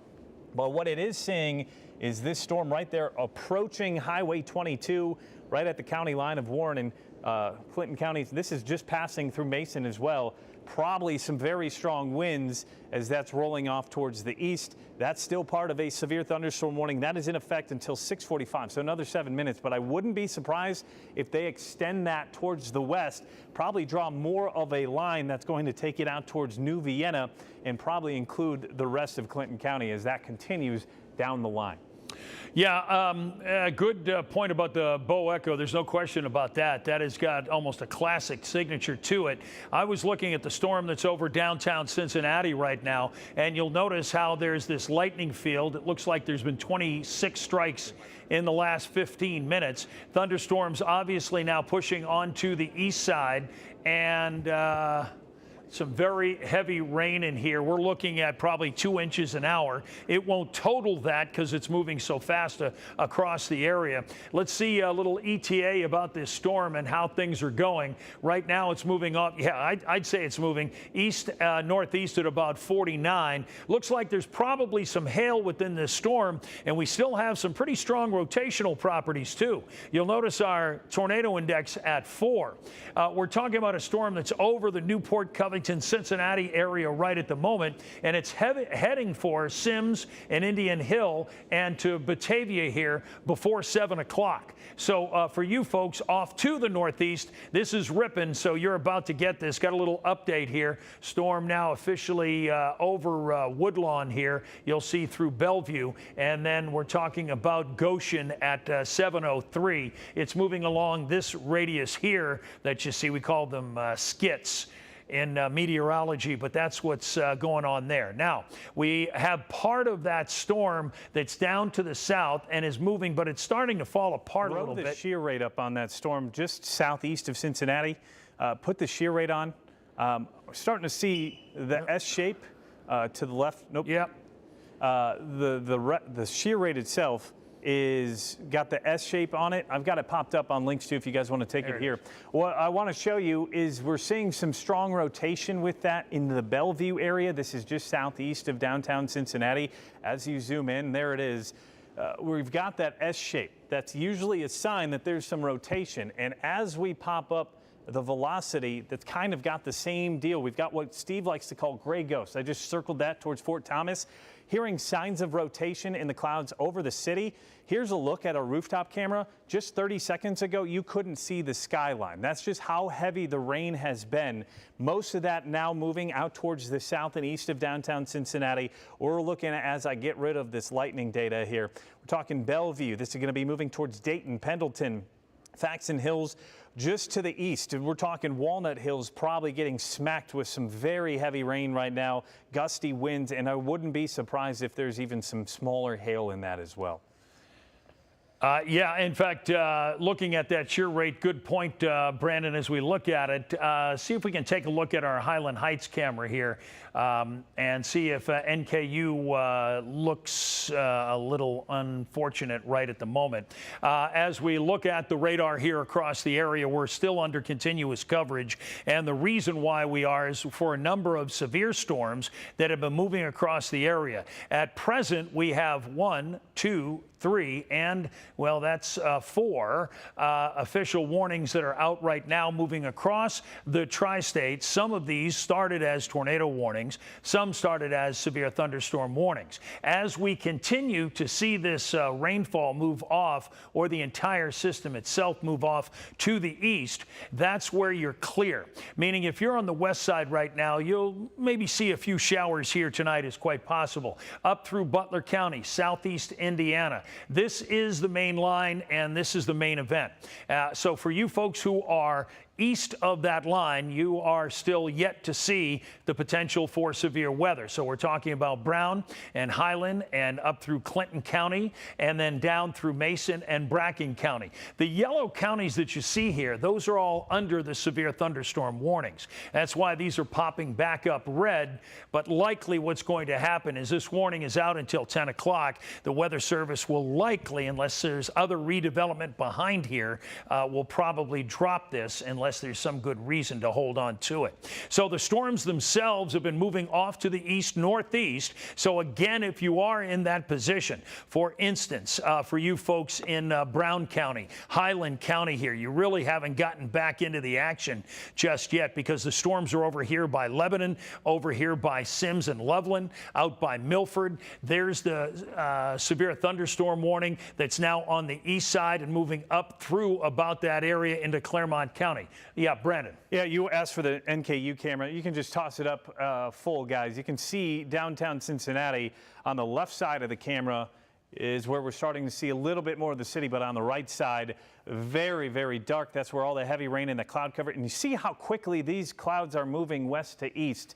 We're looking at likely 60, 65 miles per hour for these low-level clouds, and that's why we're seeing that severe weather pushing towards eastern portions of downtown Cincinnati.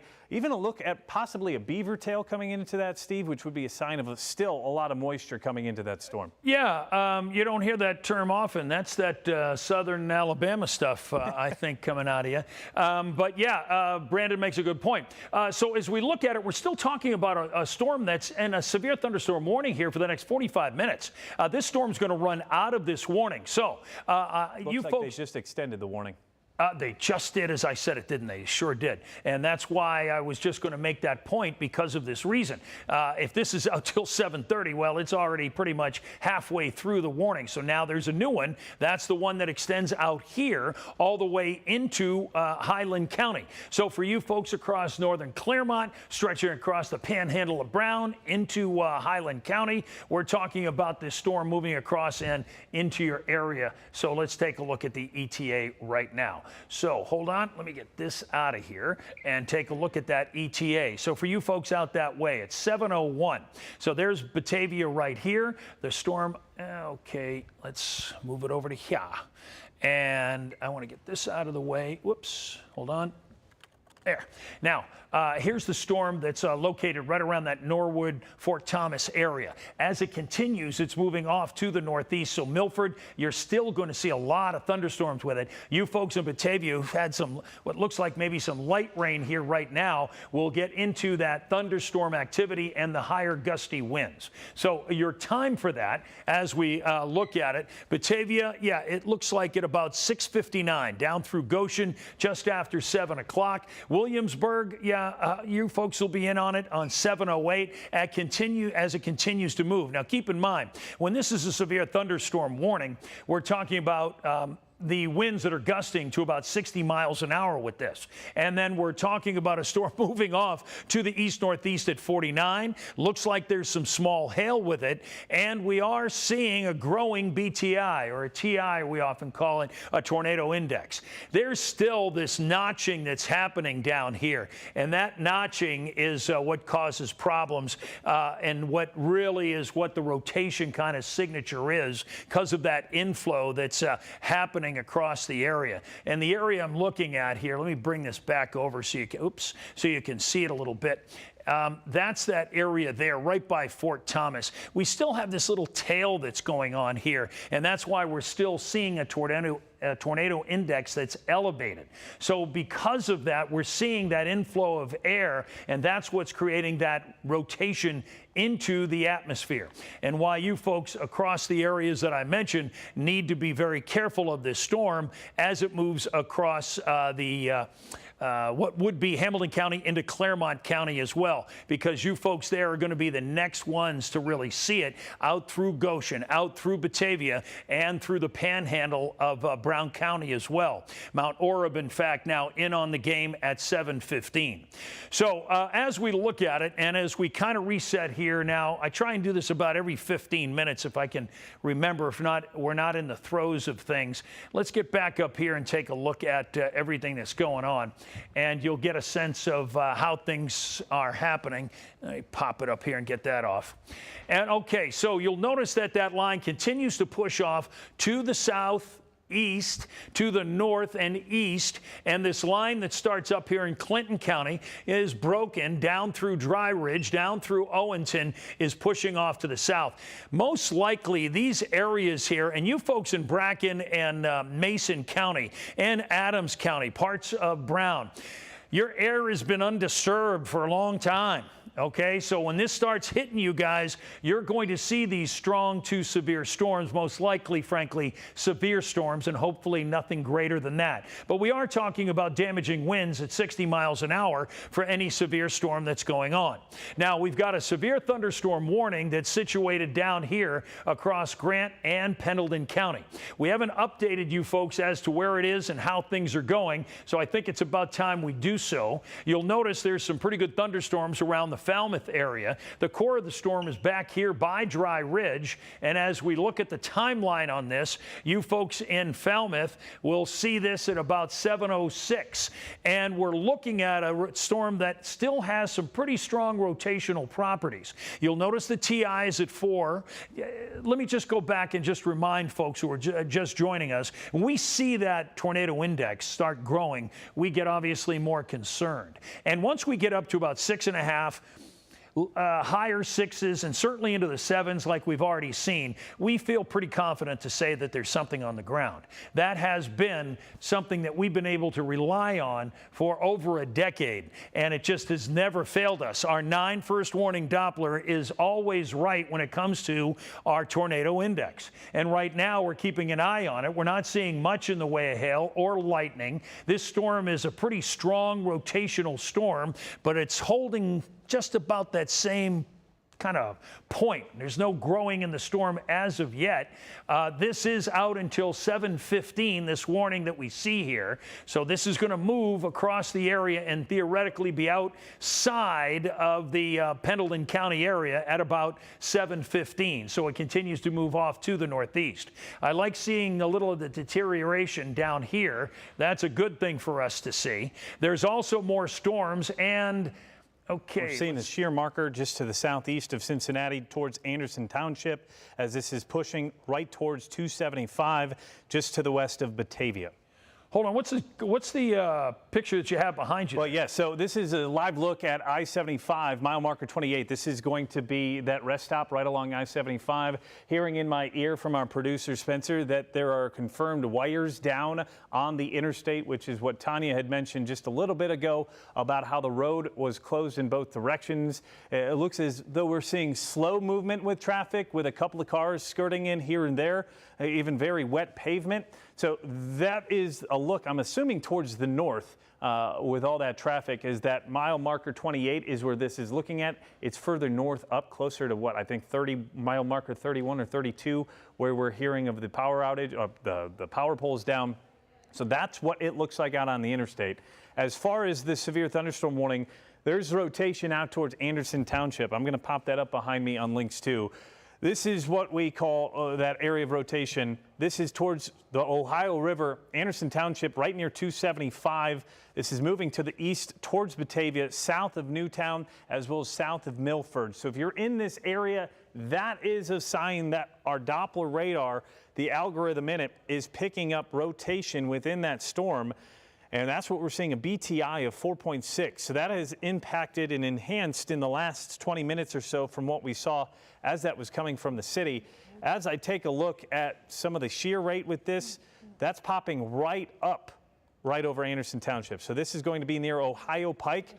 Could potentially starting to see something rotate and develop here just along and south of the interstate. Hopper Hill Road, Nordyke Road, east of 8 Mile Road. This is going to be right at that county line of Hamilton as well as Claremont County, south of Dry Run, right there near Ohio Highway 125 towards the west of Merwin. So Tabasco is what's popping up on the map. If that makes anybody's mind think of not really. Yeah, I'm not really sure. I haven't heard of it. Withamsville, of course, that area well known in through there as well. As you look at it, that's a great update. We were just talking about that and the fact that there was some serious rotational properties there still showing across that area. Now, here's a good look at what's going on right across the tri-state right now. As we approach 7 o'clock, you can see what's happening. We've got ourselves, hold on a second, let's just tip the map back just a bit so you can, they get a better sense of what we're looking at. So we've got the line of thunderstorms that are stretching through Clinton and down into Claremont County. This line here has shown a lot of severity. Now we're talking about this other line that's stretching up to Mason County now. Those storms are now just getting into your county. These have been a severe thunderstorm line. So it's going to continue to move northeast, but also progress eastward. Across Brooksville, you're going to get into the party here in just a short bit, probably within the next few minutes. In fact, let's give you a better idea than that as we take a closer look at that particular storm by Dry Ridge. There's Brooksville. And you folks in Falmouth, now almost in the center of the storm. As we look at it, Brooksville, 722. That's going to be your marker there as this storm is up on top of you and by Augusta. And then it looks like it's going to skip over the river and move into Brown County, most likely. This is a very strong storm, showing rotational property, showing some likelihood of hail as well. So this across the area, in fact, maybe we should take a look at that, just see what's underneath the storm here for a minute. And let's bring this up and take a look at here. And there's, you'll notice again, if you've been with us at all throughout the evening here for the last couple hours, I guess, since we've been on, this is what we're talking about, is seeing that green and red next to each other. And when we see that, that's when we know there's some rotational winds going on in the atmosphere one way against the other. So as you look, in fact, the legend you'll see is back over my shoulder there. Let's see how strong some of these winds are. I notice the lightning is increasing across here, and that's never a good sign. Let's see here. Grab this guy up here. What just popped? Nothing has popped up on radar yet. Okay. I'm assuming they're going to start dropping some of the watts. That's probably what it is exactly, yeah, because we were talking about that before. You'll see right around this rather large area. New warning was out for northeastern portions of Clinton. It just popped up on the map. Clinton, okay. Yep. I'll show you that in 1 second. Finish this thought. This is the area that's heading for you, Falmouth. There's some very strong rotational winds, damaging, twisting winds. This will affect that area as it moves in across in the next, as we were talking about 20 minutes from now. So that's something you want to remember, okay, here as we head forward in the next 20 minutes. Now, with that, let's update the new warning that's out, give you an idea. There's the other strong storm that we were talking about just a few minutes ago. Let's put the warnings on. And there you go. So now here's the storm that we were talking about in Goshen down to Batavia. For you folks in Clinton County, across Highland, also the Panhandle of Brown County. The National Weather Service very smartly is taking this warning and moving it up to you because it gives you enough time to react, as opposed to obviously getting a warning where it doesn't much do you any good when it's right on top of you. So at the moment, you probably have a little bit of time to make some adjustments of what you need to do. Here's the latest ETA. So we're talking about Martinsville in about 25 minutes from right this very second. So you folks now need to know a very powerful storm is heading your way. It's ripping across the area. I think probably about 50 miles an hour from what I can. Well, here's the update for you. It was right behind my back. East-northeast at 52. And it's a very low base storm. See, it's some of the highest returns on the radar are showing at 9,100 feet. So it's not hugely in the atmosphere there, indicating the base of the storm is pretty low. And we know what that breeds after a while if we continue to see that dropping, that base of a thunderstorm. So as you look at it, let me see if there's any further update on the other spike. Yeah, there is. And as we do this one, that part of the storm, we're looking at Batavia being right in the throes. In other words, right in the middle. Batavia camera up whenever y'all want to take it. Yeah, let's take a look at it because it's going to show. Yeah, that's something our folks, if folks in the back, if you can keep on top of it, it's not much to see there because it's a tough angle, I think. Tough angle, but also we're getting into that heavy rain activity. So we've talked about it. A lot of the circulation today has been stuck within this rain wrapping. So we're not going to see any rotation. The heaviest of that storm probably just to the south and west, and that is right where the rotation has been. I don't know the exact direction that this camera points. I believe it is due west, so it is probably looking right along Highway 32 with some very heavy rainfall. Yeah, in fact, I pulled it in tight to show you what's going on here. Let me take this guy off and show you there's lightning that's happening right in the Batavia area here. Now, our 9 first warning Doppler is at the Claremont County Airport. So it's right in this general vicinity now. please don't hit our Doppler. You'll notice across this area we're getting torrential rain stretching down just to the west and southwest of Batavia. And now the latest scan shows us that heavy rain is situated right on top of Batavia. So we're looking at some very heavy returns here showing across the area now. Let me take a look at some of the returns here and I'll get a sense of just how heavy the rain. We're talking about likely some small hail. We start seeing DBZ rates that are around upper 50, 60 or so. There's probably some small hail associated with this. That would be my take on this. Let's see if we can find a skit and get a little update here from this and see if nothing being analyzed at the moment. So you'll notice from our radar indicates that this storm, while strong, and the potential is being analyzed up here. And let's, we're not getting anything more than some winds moving off to the northeast. DBZ rates high up there. I would say there's some small hail with this, though, given the DBZ rates that I'm seeing. So I think that's likely the case. Across the area now, we continue to see that torrential rain. Look how quick it's moving. I mean, it was on the edge of it just a few moments ago. This storm itself and the storm that's we're analyzing that's in the middle here, it's taking the middle point and moving off through Newtonsville, which will be just in the next 7 minutes. You folks are going to be right in the thick of this. You'll notice the lightning that's showing across there as well. So this has been a heck of a day. You get a chance, throw up SRV over that, because I've seen two areas of rotation, one near Amelia and then one right near Batavia. So that's something that we need to take a closer look at with this storm as this is moving towards the north and east. This is right where we had that skit pop up earlier, right along and west of 132. I've got them circled on the map. This is moving to the east-northeast. That could be the storm trying to cycle. This was the same storm that created a tornado into south-central portions of Indiana. It was the same one that was severe warned and then tornado warned through Boone, Kent, and Campbell County. And this is showing more signs of rotation. So it has history of producing tornadoes, which we've already seen earlier this afternoon and this evening. So I really think we need to keep a close eye on Batavia and areas to the east of there, because this rotation still looks strong on both the radar and then when we take a look at the shear rate, that's where we're seeing two areas coming together. Good pickup. Yeah, in fact, it looks like there's some strong rotation in that shear rate there that you mentioned. Here's the other storm that, of course, that we're following is this severe thunderstorm warning.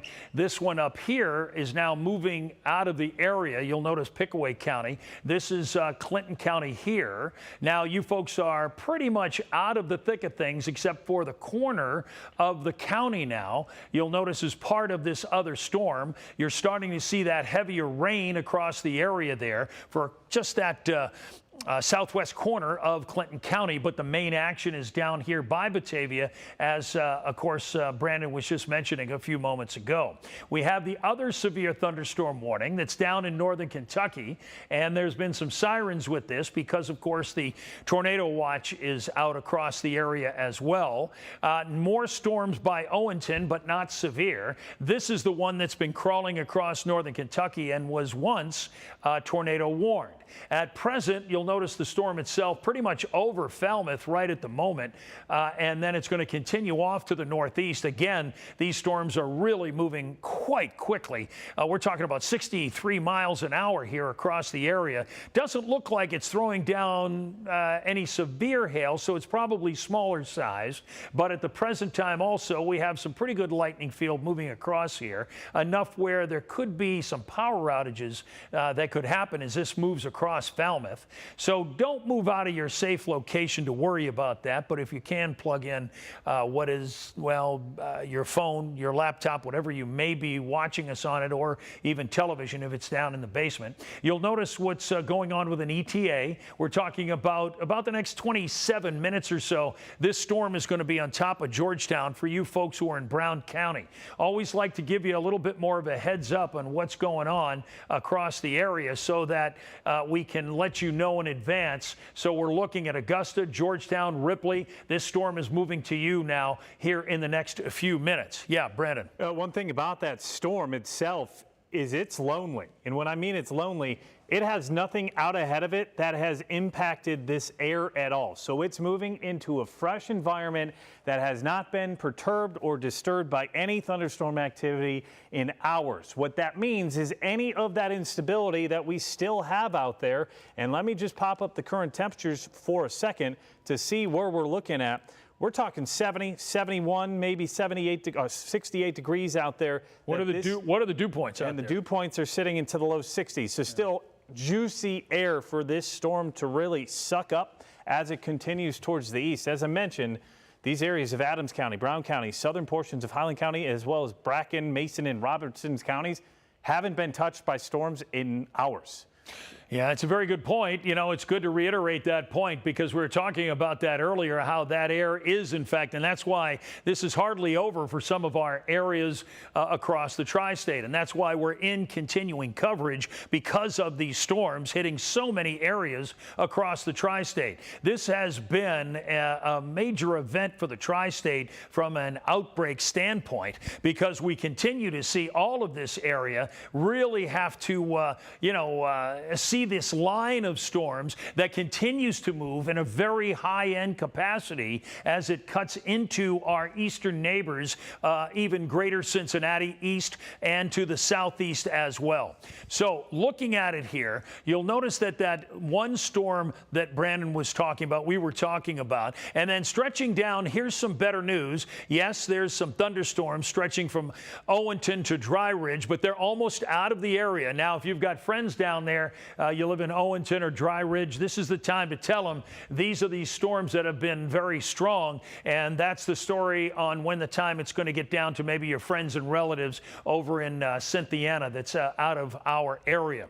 Now, when these storms move out of the area, we're going to return you to the regular programming. What time is it here? 7:05, so we may get to our newscast, but I have to say, as long as these are showing these kind of high-end properties, it's probably reasonable to stay with them in the standpoint. Otherwise, we're going to be in and out of coverage. So right now, as we look at it, we show you what's going on with these storms that are moving from Owenton now to the east, stretching toward the Panhandle to Hillsborough, up through Clinton County as well. This radar, as we look at it, let's put it on. Let's do a 30-minute thing here, and you'll see what's happened in the last 30 minutes. There's an overall progression to the east, but also a northeast kind of pattern to these. So you'll see this very strong storm. Brandon had mentioned how it's important that this area has not been disturbed. The storm itself that's down there will likely move through Bracken County and then into southern Brown and then parts of Adams County in the trajectory that we see right now. You folks in Peebles down the line could very well be affected by this very strong storm in the area right now down to the southwest of you. Let me put this back up here for a second. We're looking at that storm now, and I'm kind of wondering what's going to happen here, right? Because thank you very much. I don't know if you can hear that on or not.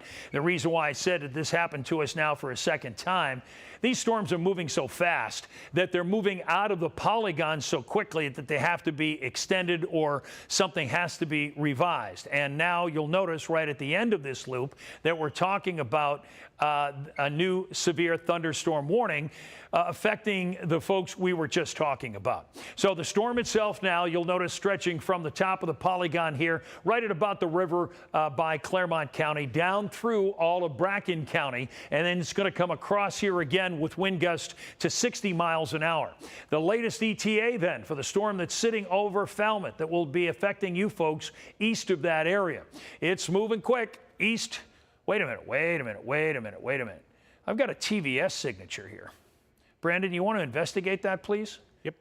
A TVS signature is an indication of the potential of tornadic activity. Looks southeast of Falmouth. The shear rate on that has just spiked. Let's go. Go ahead. Let's go over to Brandon here, and he's going to do a little analyzation real quick. Yeah, there it is there. Yeah, go ahead, Brandon, take it. Yeah, seeing a couple areas that we'll need to be keeping an eye on. Here's one. This is starting to see a couplet develop just to the southeast of Falmouth. As I take a pixel query of that, which tells you 53 miles per hour one direction, 39 in the other. That's gate-to-gate shear close to about 100 miles per hour. That'll be 92 miles per hour. This other one right here where you actually see the cylinder pop up, another area of rotation. We've got what we call gray ghost right there, so it's really hard to hear or see what's going on in that regarding speeds. But that's another area of tight rotation with about 36 gate to gate, but I bet you it's a lot better than that because the way that this is getting shot through the storm radar-wise. But that cylinder is what Steve was talking about when he said a TVS signature. That's part of that thunderstorm as that's making its way towards the east that we'll have to keep an eye on. The shear rate on this, as I mentioned, spiked, and it's that red circle right there to the south and east of Falmouth, just south and west of Brooksville. The distance on that, as I find the distance key, the ETA, if we put this towards the east, yeah, that's not going to do it. As far as towards the east of Brooksville, probably about 4 or 5 miles. Wow. So that's heading that direction. You mentioned 47 miles per hour. If you're in Brooksville, you probably need to start seeking shelter. Yeah, let's go ahead and come back here because I think this will show it better. In fact, as you look at it, I've got the ETA up. You folks across Felicity, Augusta, and Brooksville, and I'm going to tell you this, it's quite possible we could see a tornado warning come out from the National Weather Service. This often happens for us as the bottom line to our 9 first warning Doppler, it's the most powerful in the city. And so as a result, we end up seeing some of this before it is seen in a lot of other places, whether it's stations or at the Weather Service. And you'll see the lightning field, and there is now a shear storm growing across this storm. The lightning's popping, the shear's happening. We've got higher intensity hail. We have a tornado index at 6.7. We're talking about the possibility of some really strong rotation now starting to happen here. We could be talking about a funnel cloud in that area. It doesn't necessarily mean something's on the ground. We haven't had any confirmation. I would say to our news department, probably it's a good idea to start investigating this storm here. And for you folks in Brooksville and Augusta and out by Ripley, this storm is heading right for you. And I would take your tornado safe place right now. This storm is showing some really strong properties at a higher level than your average severe thunderstorm warning. More than that, we don't have any surety other to say that our 9 first warning Doppler is never wrong. Now, as it looks at it, it's showing a shear storm with shear at 92 miles an hour. So there's some really strong rotation. And you'll see the scans coming in now. Look what's happening in the next scan. We're starting to see this inflow here. We're starting to see this tail grow out here. We're seeing all the parameters that we see as we watch a storm grow perhaps in intensity. And so that's what we're looking at. And that's one of the reasons why we stay live with you during all of these situations, because you can never tell when one of these storms in the kind of atmosphere we've had that could blow up like that, like this one has. Because we're talking about, look at the lightning strikes. That's 56 strikes in the last 15 minutes. We're talking about intense rain. We're looking at severe hail. We're looking at certainly some hail in that area. And we're talking about a width of a storm that's about 5 miles wide. So that's a bit wide right now for us to say there's anything on the ground. It's possible that it could be. But in reality, it does look like this is an intense rotating storm across the area. So let me go over here to the ETA, and I want to run this down for you folks. Brooksville at 7:17. You have 6 minutes before the center of this storm is on top of you. You need to be in your tornado safe location. For Augusta at 7:21. See the lightning now starting to pop off out in front of the storm itself. The storm will continue to move off to the northeast, of course. So for you folks in Ripley, we're looking at 7:28. Anything to add about this storm, Brent? Yes, the shear rate and the velocity really starting to tighten up here, Steve. There's a look at the latest velocity. We're seeing a strong couplet just to the south and west of Brooksville. As far as the shear rate itself, there's that S curve, and there's a tornado warning right there. And there it is. Just popped towards the west of Brooksville. Brooksville, you're about 2 to 3 miles east of this it's about on your doorstep. Yeah, okay, this is why we were talking about this, folks, and this is why we often see this because of our 9 first warning Doppler. We're out ahead of an actual tornado warning. We were out ahead of an actual tornado warning that was issued. So for you folks right now, let's bring you right up to date. This is the center of the storm here. Don't wait for what you're seeing on some of these properties that were just on screen now, because the beginnings of the storm still out front of the storm itself. I'm looking for a skit out this way, Brandon. Can you see one? It could be my eyes, but I don't see one in this area. It hasn't been. Yeah, not getting analyzed right at this moment, but the bottom line was we were talking about 5 or 6 minutes a moment or two ago for Brookville. Now we're seeing, and I want to show you that too, is it looks like there's some real strong inflow across this area as well. You folks in Brooksville immediately get in your tornado safe location. Augusta, you're going to see a very strong storm move over the top of you. Are we seeing much in the way of rotation north by Augusta, Brandon? No, it's more so to the south. It was down through this area here, right? Yeah, this is the area here. So I want to tell you folks in Augusta, I think the safe thing is, because keep in mind, just because you're not at the center of the storm, that doesn't mean winds can't be 60 or 70 miles an hour, maybe plus, as this storm rolls across the area. There's certainly going to be an intense lightning field. It's going to be that pop, pop, pop, pop, pop kind of thing in just the next few minutes for you folks there. Look what's happened down here. Look at this.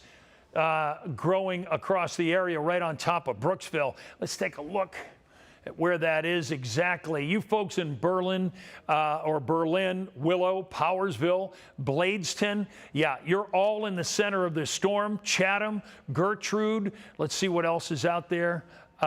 Germantown, Minerva, Fernleaf, yes, not even raining for you folks out that way.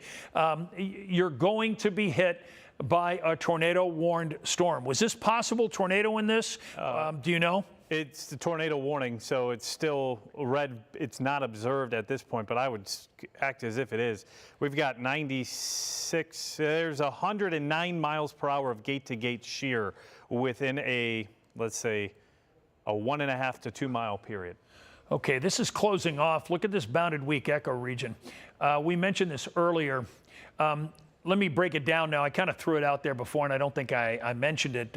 We've talked about this in the past, meaning there is such a rotation going on, and Brandon just mentioned it's over 100 miles an hour. This rotation is moving in this where the air is inflowing, flowing, coming out. This area right around Berlin, Willow, Powersville, I know you folks are getting wicked winds there.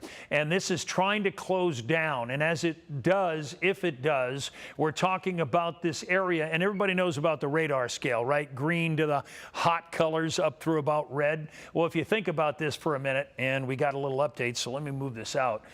Oh, it did close off. There it is. Okay, so there's your official bounded weak echo region, meaning that we call radar echoes. So it's a bounded weak echo region, meaning in here, right there, it's not raining that hard. But right around the outside of it, up to 131 miles per hour of gate-to-gate shear. Wow. This is a very intense storm, folks. Right by Cooper Lane.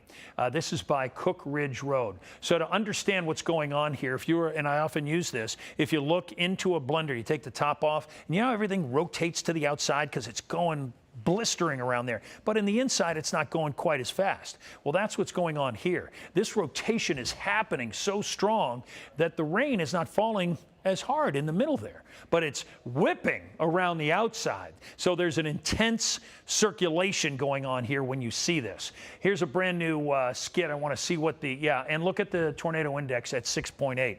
We're talking about a dangerous situation here, folks. I'm not going to say there's a tornado on the ground because we have no confirmation, but I would certainly say there's dangerous twisting winds across this area that's just on the other side of Brooksville. This is why we told you folks a few moments ago to get into your tornado safe location, and you should stay there. And if you're to the north of Brooksville up to Augusta, you all should be in your tornado safe location. We're talking about a very intense intense storm moving across there and ripping east-northeast at about 49 miles an hour.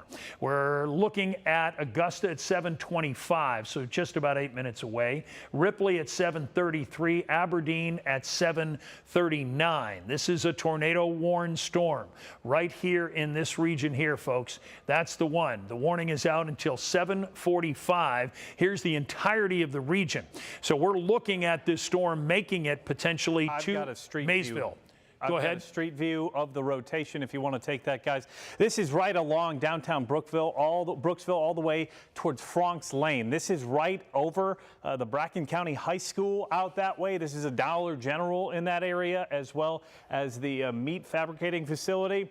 And north of downtown Brooksville, this is just crossing over the highway there, and it'd be moving right across Highway 19. So as you see, we've got, it's hard to see on the map, but Franks, is that Miami Street by the looks of it, as well as Bladeston Drive and Liberty Avenue. That's where the strongest rotation on this storm is, as that's moving just to the north of downtown Brooksville. That has been right where we had 131 miles of gate-to-gate shear. What that means is rotation, 71 miles per hour one way, 60 miles per hour the other way. That's how fast that air is moving in a circle. Boy, you know, something else I'm looking at right now, Brandon, as this is happening. You know, I mentioned what a bounded weak echo region is, and that was back here by Brooksville. You'll notice what's going on. So this entire complex here, remember a few moments ago, we were both talking about this at one time or another, about the fact that this is entering in fresh air, for lack of a better term, to make it quick and easy. And so as a result, this storm and this line of storms has really been able to build back up. And so we're seeing sections of this storm very powerful. You folks in and around, let's see where we are here. This is going to take us pretty much, toward Mount Olivet. That's what I kind of thought. So you folks down there, and there's also another storm coming in, I notice, out of the southwest. We'll get to that in a minute. But all of this area here, this is all producing some very strong, dangerous twisting winds. What we're seeing when you see that bounded weak echo region, what we showed you up there, what we clearly know is a tornado warned storm that's over Brooksville right now and heading toward Maysville and up toward that area in Mason County. There's also another line of storms, even though it's just down to the south here as you look at it in Pendleton County. Now it's right around the Barry area, and this is growing in intensity as well. This did not have, and one of the key indicators a lot of times, and the easy one to see, just the lightning starts growing generally. Not always, but generally. You folks in the Falmouth area, I would definitely stay off the roads if there was some reason you had to go to Cynthiana, like, you know, soon. Stay off the roads for a while. Let this thing clear the area, and it's going to take a little bit of time because you can see where Falmouth is through Cynthiana, and you'll see the thunderstorms here. They're going to be crossing the area, and a lot of them are showing some very strong properties. So we don't ever want to forget some of our friends that are in northern Kentucky. I think we have multiple vortices developing just to the east of Brooksville. Right. I mean, that's what that boils down to. That's what we're talking about. So as a result, we're talking this storm here that we're looking at, this lineup of storms will be crossing across that same roadway, which is 27, is it? I don't get looks down like there. 19. I don't get down there too much. Yeah, it looks like what, 27? Yeah, Falmouth 27 down to Cynthiana, right there. So stay off that road for now, because that is not a good place to be at the moment. There's some very strong winds there. Move now, further to your north and east. We've got two areas of close two vortices, developing east of Brooksville. we do, huh? Goodness gracious. That's what I was. Yeah, that's what we were talking about just a few minutes ago, right? Because we were talking about that bounded weak echo region. You mean this little stuff here too, right? Yeah, we're seeing two couplets. Yeah. So, and then you're talking about, in other words, there's rotation in this storm. We've got three. All across that area. You got it set up there? Yeah. Okay, let's go over to Brandon. He'll show you what we're talking about with these rotational areas that we're pointing out. Go ahead. So the one that just went through Brooksville, just to the northeastern town, we had this other one develop just to the south of that, and then this one right behind it that Steve was just mentioning. That's along Highway 9, Highway 10, east of Brooksville, and then right there along that highway as you just get to the west of Brooksville, right along Highway 22, that's State Highway 22. I want to bump it back 1 minute just to show you what I meant by multiple vortices. We've got two areas where we have strong rotation. There's 51 miles per hour, 49 miles per hour. Another one here is 16 and 46. Two separate areas. We call that multiple vortices, a multi-vortex area to watch for. Sometimes you can get two different circulations that fight each other, or sometimes they feed each other, and I think that's what we're starting to see here, Steve. Yeah, there's no question about it. I think you're absolutely right. So for you folks in this area now, from Ripley down to Maysville, you'll notice no rain, and you haven't had any, but you're about to really see some exceptionally strong storms. And this one, of course, a tornado warned storm as we look at it here till 7:45. Now, as we look at the ETA here and the TI, I wanted to see, we're still talking about intense rotation here. In other words, if I had to bet, there's probably a funnel cloud down there, but we'll never know because it's in a highly rural area and it will continue to be so while it's likely there. But I want to tell you something. This is one of those occasions where just at about any time, that's why that tornado warning is out. So for you folks in Ripley, I want you in your tornado safe location. As for Maysville, the same idea. In Ripley, you're going to see this storm at 7:33. You'll notice West Union. You folks, this storm will likely make it out to you 7:52. We're seeing some pretty good rotation in the atmosphere at 92 miles an hour. We're talking about some pretty doggone good spin across that region. Lots of lightning, too, for you folks from Augusta, now up by Georgetown as well. We've got a lot of different storms that are all showing around here because of the severe thunderstorm warning, as well as the tornado warning that's happening, because this warning is out till 7:45 as well. You'll notice there's a lot of lightning here, and let's just check things out on, I got to bend down here. There we go. Oops. Okay, while you're doing that, pop up links too real quick. I think we need to keep a close eye on the Fayetteville area as well. Starting to see very strong shear develop. You're not in a severe thunderstorm warning or a tornado warning, but right where Highway 50 and Highway 68 start to intersect, what we're seeing, that's very strong shear. And when I switch the radar over to the storm relative velocity, we are seeing some areas of circulation, and the velocity itself, just the storm velocity, showing some couplets starting to pop up to the west of Fayetteville. What I'm trying to mention there is while you are not in the warning, you need to treat this as if there is some strong weather pushing through in Fayetteville, moving to the north and east. This would be moving towards Highland County, just to the west on Highway 53. So Fayetteville 68, Highway 50, very strong shear. That is, I don't believe that that's going to be contamination because the radar itself is still towards the north. An active weather alert, so we just got a notification coming through, and there it is. There it is. Tornado warning right there for Fayetteville. Good call. We gave you that 9-1 warning just about 1 minute ahead of time. Fayetteville, you are included in that tornado warning. Veracruz, St. Martin, and this extends all the way to Dodsonsville and west of Allensburg along Highway 50. Yeah, so there you go. There's another example of how our 9-1 warning Doppler really does help us out here. As we look at things now, we've got two active tornado warnings. One, just had a little cough there. I'd take a little water.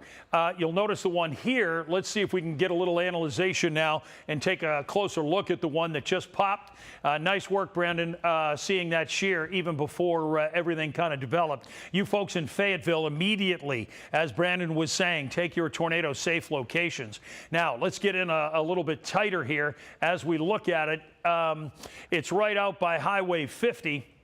The main storm itself is, gosh, it's right over probably Fayetteville, the way things are looking here as well. Is that what you had on the SRV, Brandon? Yep. So you folks in Doddsville, too, you need to be in your tornado safe location. St. Martin, let's see what else is around the areas. Obviously smaller towns here, but you folks need to take your precautions. So at present, This storm is bounded by Veracruz and Route 131, it looks like, Veracruz Road. And what is that, Glady? Is that Glady? Let me get up there, see what that looks like. Yeah, it looks like Glady. So St. Martin by East Pike Street, that's about right where the storm is now, and by Stark. This is the area that is going to have the most intense rotation, but that doesn't mean there aren't winds that are out here by St. Martin, and shortly these winds are going to be out as we move back up through the tornado-warned area as well. This particular area here is out until 7:45 across Brown County, and moving into, of course, going off to the northeast. So another storm that all of a sudden forms very quickly, as we've talked about here. That is the atmosphere, the environment that we've been talking about for the last 24 hours. Unfortunately, Mother Nature is following the script to our 9 first warning forecast. It's right on the money in the last 24 hours where we have the environment where these storms just popped out of nowhere. There was a time period this afternoon, there were a lot of folks talking about how this wasn't going to happen. We're out of the woods. And Brandon and I were just waiting for this to happen, unfortunately, and I'm sorry to say it has come to fruition. Here's where we are right at the moment down with this other storm. You'll see it's over the Ripley area now. There's rotation on the backside of this storm in a rather strong fashion. The storm is moving up as it's moving northeast here. You folks in West Union and also Manchester, you need to be thinking about how you want to go to your safe place. You do have a little bit of time here. Let's see about ETA for this storm. This storm is rotating significantly. You'll see the TI down there, and we're talking about West Union at 7:50. So it's 7:29 right now. What you want to do is make your precautions now. Maybe take, if you have a television down in the basement, great. If you don't, then maybe take your phone down there and you can always watch us on your app. If you don't have a basement, always remember it's the room in your home that puts the most walls between that room and the outside.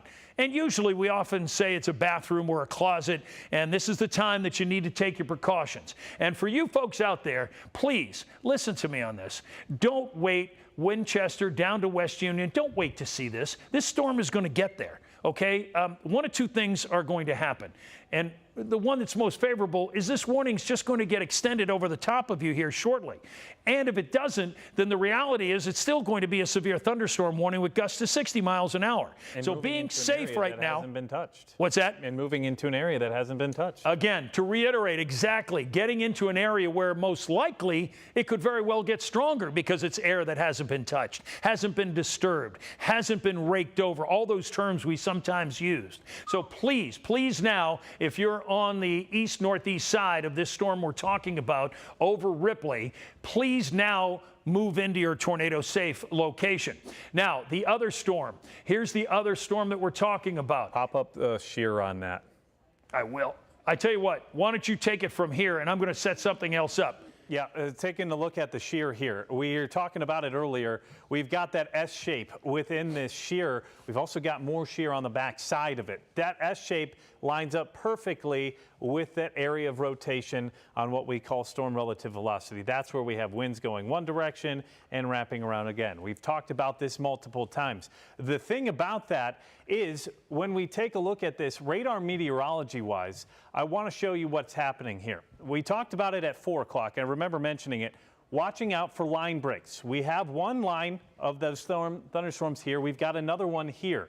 In between there, that's where that circulation is, and that's what we're seeing right by Fayetteville and moving off towards the east. As I take a closer look into that, with that shear rate itself, Allensburg, you are not in the tornado warning, but you need to treat this as if you are, because this is just down the street from you. As far as the crow flies, right along Highway 50, you're 4.5 miles away from the center of this rotation, but you're not hearing sirens because that warning has not been extended to include you. That could also be said for Russell, Fairview, Hoagland, and then Willettville just down to the north and the east. Lynchburg and even, is it Webertown or Webertown? You're likely not hearing sirens either. Oh, confirmed.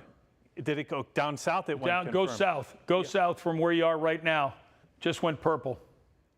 I'm going to reset to the home. There we go. Just went purple. So as Steve mentioned, that is an indication that it's right over Ripley. It's right over Ripley. So we gave you that 9-1 warning about 10 minutes ago in Ripley that you needed to seek shelter. Hopefully you are there. The shear rate itself is strong, and it is right over the heart of Ripley. As we go street view, we're looking at Main Street, Dump Road, 2nd Street, which looks like a main drag through the town right there along the river. South Ripley as well, as this continues off towards Stringtown, assuming that's a neighborhood out that way. If you're out ahead of this, as we look, Steve already gave you that 9-1 warning in West Union.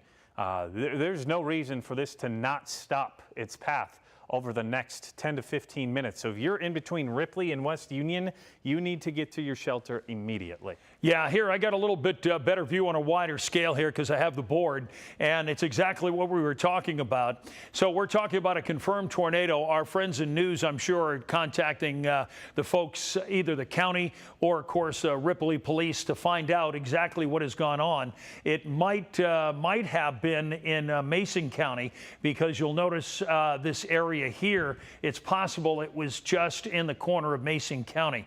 So I'm sure they're checking on that now and give us the latest. But here's what's important. This storm, and it's important to reiterate what Brandon said, because this is going to get extended.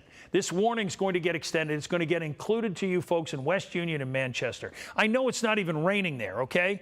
But this is exactly why you have a plan. This is why you want to go there now. You don't have to rush. You don't have to be panicked by this. It is going to make it to you. It is going to be a severe storm that is going to be twisting winds, that are going to be damaging, and it's going to roll right up on you here shortly. The storm itself, you'll notice the enormity of it, some of which technically was a severe thunderstorm warning, but in truth right now we're just talking about a storm that's going to pack a punch. And in fact, look at this, Brandon. There, it just updated. There are your two multiple vortices. You can see things that are moving. It looked a little bit better in the last scan, but it moved up, and it continues to roll up here. Now, these skits that we have, let me use this one here. This is at least equal to it. Let's see what the speed is. 56. 56. Okay. 6.7. Okay, so now we're talking about, I tell you what, set this one up because I wanted to mention another point, and take this from here, and why don't you stretch out 56 out to about West Union and such, since we don't have a skit, and I'll let Brandon take it because I want to set something else up too, because it is important to think across the entire tri-state, and one of those aspects of that, let me know when you're ready, Brandon. Yeah, there we go. Okay, you got it? Go ahead, take West it. Union 750, Peebles 803. Now, of course, you're far down that in the Peebles area, but if this would continue in that same direction, no reason for it to not, because that's moving into Adams County. You haven't seen rain since probably 3 or 4 o'clock this afternoon, outside of a stray shower or a quick thunderstorm. A lot of undisturbed atmosphere out there. We've got a lot of energy. So as this continues right along Highway 125 from Ripley, Highway 62, stretching into Adams County, West Union, so 750, we're at 735. There's your 15-minute 9-1 warning to get where you need to be for your safe space in Adams County. And if you're in any of the areas between there, you have less time to get there. This only pops up some of the higher populated cities, but of course we know that there are several areas a little bit less populated, but you guys count just as much as areas like West Union and out towards Ripley. So if you're in those areas along Highway 763, 136, 41, north of Bradysville, out towards the south and southeast of Decatur, you need to start seeking your safe space immediately. The good news is the shear, well, I want to take a look at the shear, but the rotation doesn't look quite as strong. Unfortunately, the shear still does, as you see the strong shear popping up right there with the red popping up on the map. You ready, Steve? Yeah, you know, Brandon, I got an idea. Would you look at any debris? Take a look. Why don't you put up even your four squares? There's that confirmation right there. Yeah. This is... Yeah, that's it had to show that. It had to show it. And in fact, you'll notice right across that area is what we're talking about. You're going to roll it back? Yep. Yeah, there you go. You see it going from Minerva all the way to the southeast of Ripley. That's heading towards Clayton and Bentonville. Yeah. So again, all you folks who are on the east side of the storm we're talking about, you need to take your precautions right now. I did want to say on the good side of things, calm side of things, the National Weather Service has removed their tornado watch out for southeast Indiana. I would suspect you folks from Butler and Hamilton and parts down in through Boone County and parts of other areas of northern Kentucky will be shortly here too, because as we mentioned at the outset of this, while we're right now still under the gun for some of our friends and neighbors out to the east-southeast, this line is it. Once this moves through, you'll notice up here there has been some development. That's probably why they're just holding off on some of the watches that are up here. My guess is this area has probably been raked pretty good. But nonetheless, let's just show here. Let's see here. Not seeing any lightning with it, but we do have some pockets of heavy rain right around this area. So for you folks by Connorsville and Liberty, it's possible you're going to see some of this here. Right now, it's not severe, and we don't have any reason really to believe that it would be. It would be unusual to say that that goes severe. The most important thing right now is to tell you we do have a confirmed tornado from the National Weather Service, and you'll notice we've been talking a lot about these regions within the reflectivity. Reflectivity is what shows us how much rain is falling, how hard.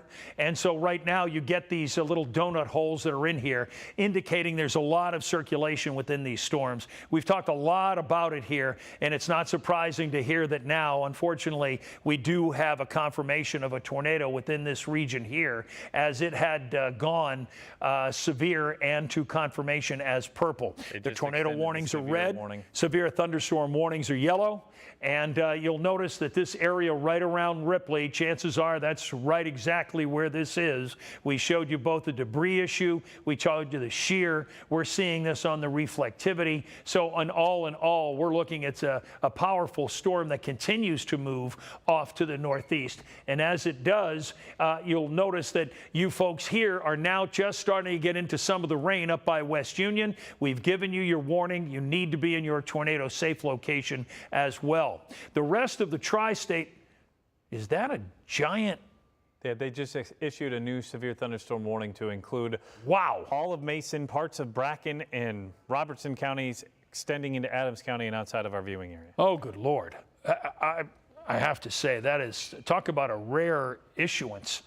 I think here's why they're doing this. You don't see something like this, but because of the entire area that we're talking about, I don't have a measuring tool here. I'm curious, Brandon, from about Brooksville back up through West Union, just how much that is, because you'll see almost a linear nature with the exception of where we have a tornado warning confirmed there. We're talking about an area, and we mentioned this ad infinitum, and I'm sorry to mention it again. You know, we got a shear storm looking here. Okay, so here's a timeline for you folks in West Union and Peebles. We've been talking about looking for one. Let me go back to my original thought. I think the reason is just that entire area essentially is now severe. So it's going to act like that lawnmower that we sometimes talk about. It's entering that fresh air, and that's the ad infinitum I was going to mention till everything popped. And so, yes, that's why we expected this to be strong, to be severe, to be stronger than it has been. So as we look at it, West Union, 752 for our non-sighted friends. Peebles at 803. This storm is heading right for you. This is the storm that has been tornado warned and a confirmed tornado. So I want to mention this again, not because I'm bragging on our TI, but if you see that on our screen, even now through the next what will likely be, 8:03 to there. We're talking maybe another 15 minutes. So this is going to take us probably to about 20 after or so, somewhere before we finish coverage.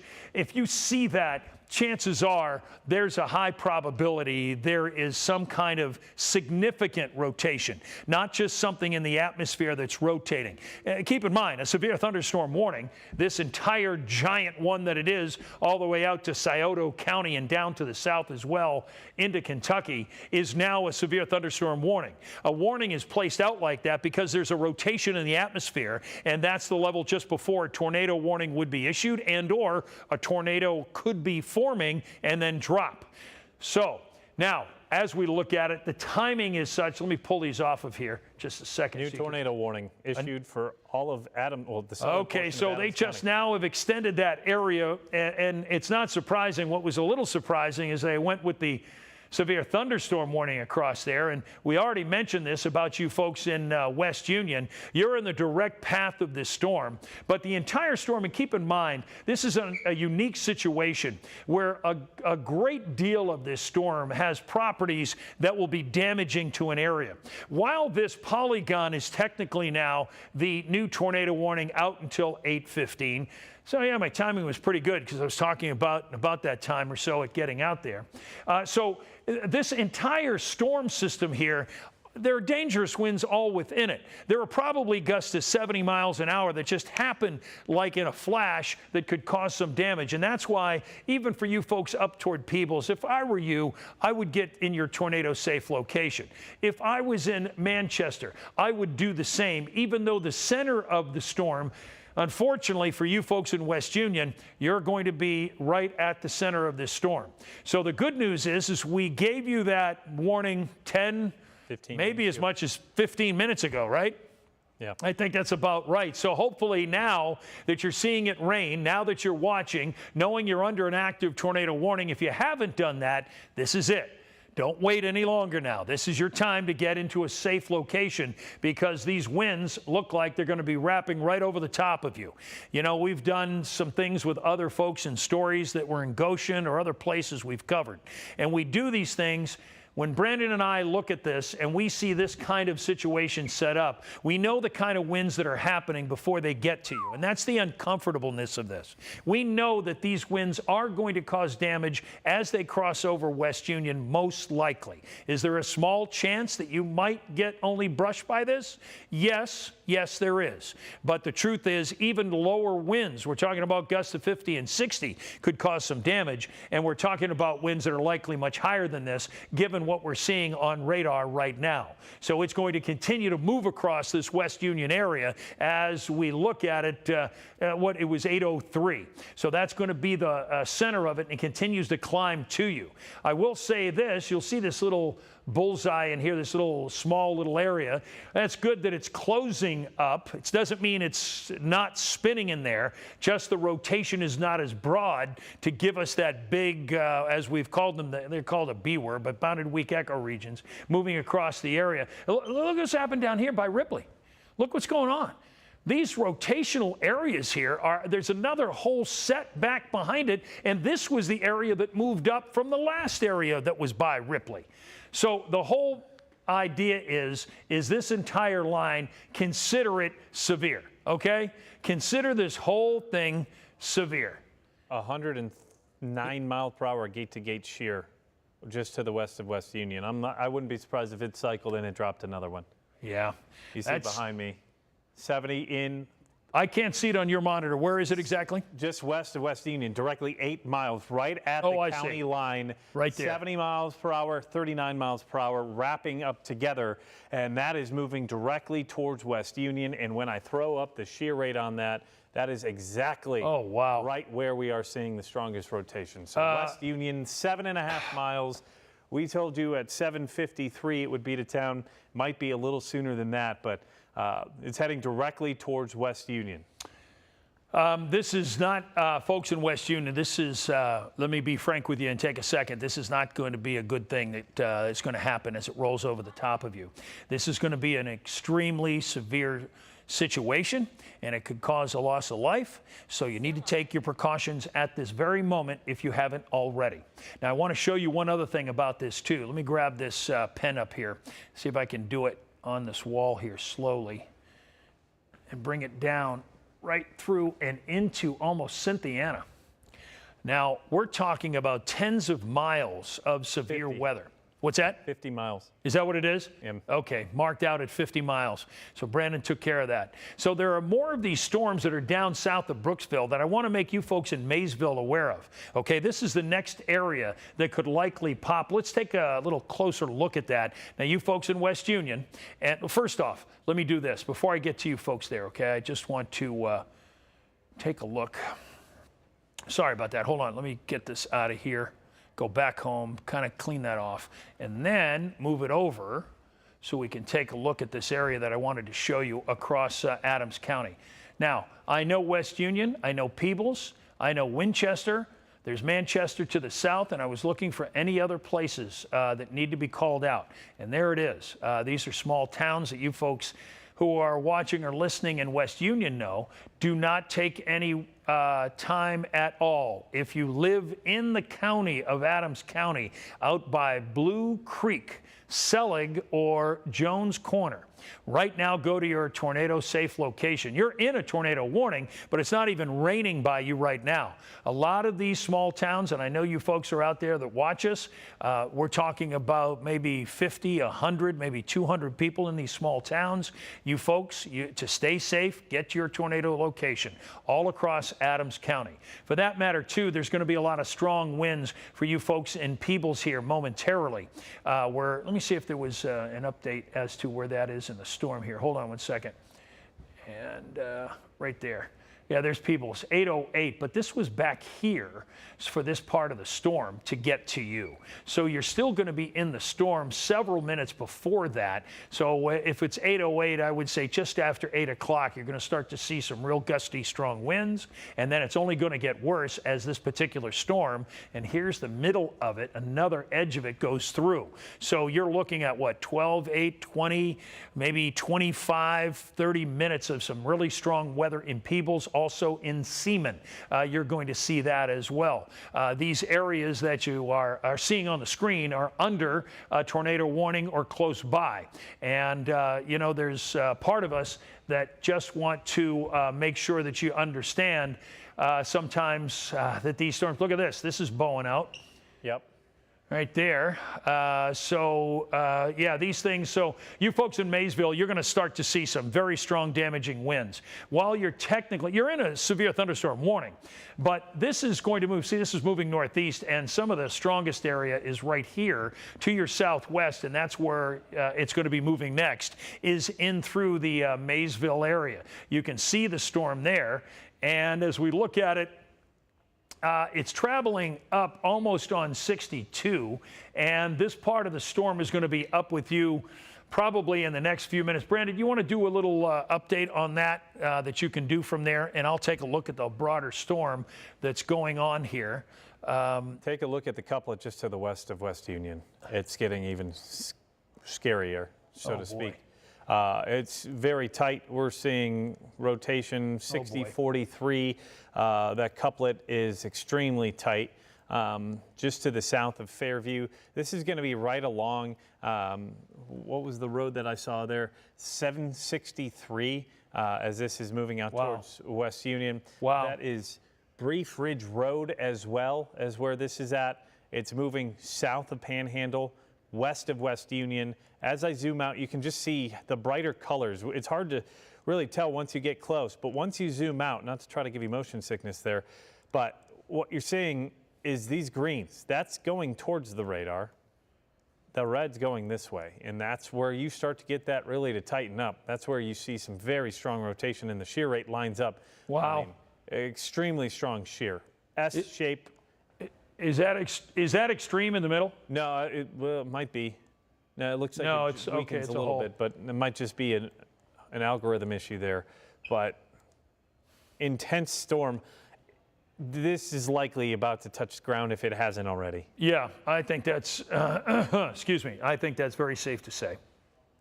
This is going to cause damage as it moves across that area, folks, and that's really the bottom line, and that's why you need to be in a safe location. We're talking about some very strong weather. Wanted to mention, because so many families have sons, daughters, up toward and into the Columbus area. There's been some severe weather up there. It has since passed through where OSU is, but you might just make a quick call just to satisfy yourself. You may have already heard from your son or daughter. As you look at the line that's setting up, we're almost at the end of it. I say that. We're going to stay on top of this for you until you guys are complete. But I want to also look back toward greater Cincinnati, and you'll notice how things are dry across the area right now. Now, could there be some showers showing up at times tonight?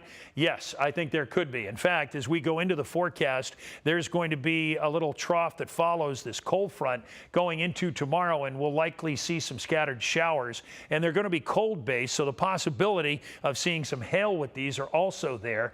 As we head into tomorrow for the forecast. So just something to think about as we head into tomorrow, that we get some more showers most likely. But certainly the most important thing that we're watching right now is for you folks here who are east and southeast of greater Cincinnati, and that gives you perspective of what we're looking at. It's the storms that are down here by Brooksville, by West Union, are the ones that move through all of the tri-state and now into that fresh air, as I like to call it, that we've mentioned so much. The entire area under a severe thunderstorm warning. You'll notice the red polygon under a tornado warning, of course. As we've pointed out, West Union right now, the center point of the most severe weather that we've seen in a while. There's more strong winds behind this. You folks in Maysville are going to see them shortly.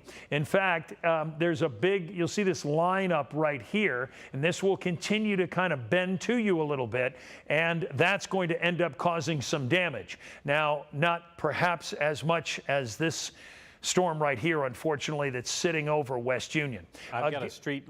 You got a street? Go ahead. View. Break it in. Break in. Old Cincinnati Pike, Lloyd Road, and just right to the south of Roosevelt Road and west of downtown West Union. There's Tadlock trailer sales in this area, as well as just south of the West Union High School and the West Union Elementary Schools, where we're seeing the strongest rotation within this storm.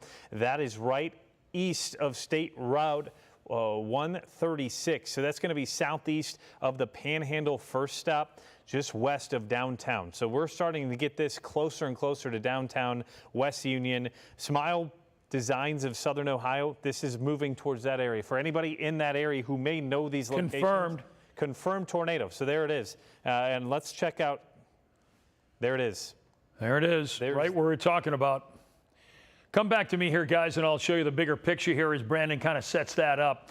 As I was watching Brandon and both my own map here, it turned purple, meaning now we're talking about somebody citing a tornado in West Union. Now, that unfortunately doesn't surprise us. You have information on it? I was just going to say, CC, debris ball popping up. So tornado debris signature. We use dual pole radar to give us other information, and one of those things that help us understand what's going on is when we see certain factors that look like a radar picture to the layperson show us that there are other things going on, such as what Brandon was talking about, that we have a certain color palette on a certain part of the dual polarization radar.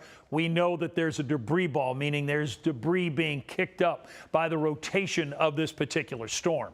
So it's still this storm is the one that's obviously keeping our attention. But I also want to point out that this line is going to cause some more severe weather and likely some damage. We're talking about this entire lineup here. Imagine, okay, and there's finally, we get a little time here from a radar update. You'll notice it's ripping across the area, and here is some timeline for you. The center of this storm, and this is what I was talking about, is going to be moving up to Maysville, and I want you folks to be ready because I think there's going to be damage with this storm too. You'll see Maysville at 8:06, so you have 11 minutes, and it's going to be up on top of you as it rips through. And boy, it's just going to tear through because it's moving at 60 miles an hour. So folks who are in Manchester and in Maysville, you're in on this here shortly from this particular storm. All right, so now, more importantly, you folks in West Union, stay hunkered down. Hate the term, but it applies here. There is no reason to get out, try and see anything, look at it. It's there. It's twirling around a lot of homes probably, I'm afraid to say, and in and around this area, it's just going to continue. And then it's going to continue moving off to the northeast, and you folks who are northeast in Whipperpool or in Lynx or Cedar Mills, you're going to be involved in it as well. In fact, I'm quite sure you're seeing some probably stronger winds right now too. You got something here, Brandon? Yeah, I was just going to show you that couple. It's still north of West Union, heading towards Whippoorwill. Duncansville is where we're also seeing some of that moving towards, but the shear rate on that continues to look super intense. I mean, strong. When you start to see the red and we're getting that S shape with it, there's a lot of twisting and turning in that storm. Yeah, leave that up just for a second, fellas, because Whippoorwill, thank you, and Duncansville, you folks are going to see some intense, damaging winds if you're not already seeing some now. They're only going to get worse. And it's going to move up and over the top of you and likely toward Fawcett. So just keep in your tornado safe locations, and let's just hope things go well for you if you live in those towns across the area. It's unfortunately a real classic, that S curve that we see that Brandon was drawing there, that shows us what's happening. Fawcett, Cedar Mills, folks who are on Lynx all across this area, because I want to mention something.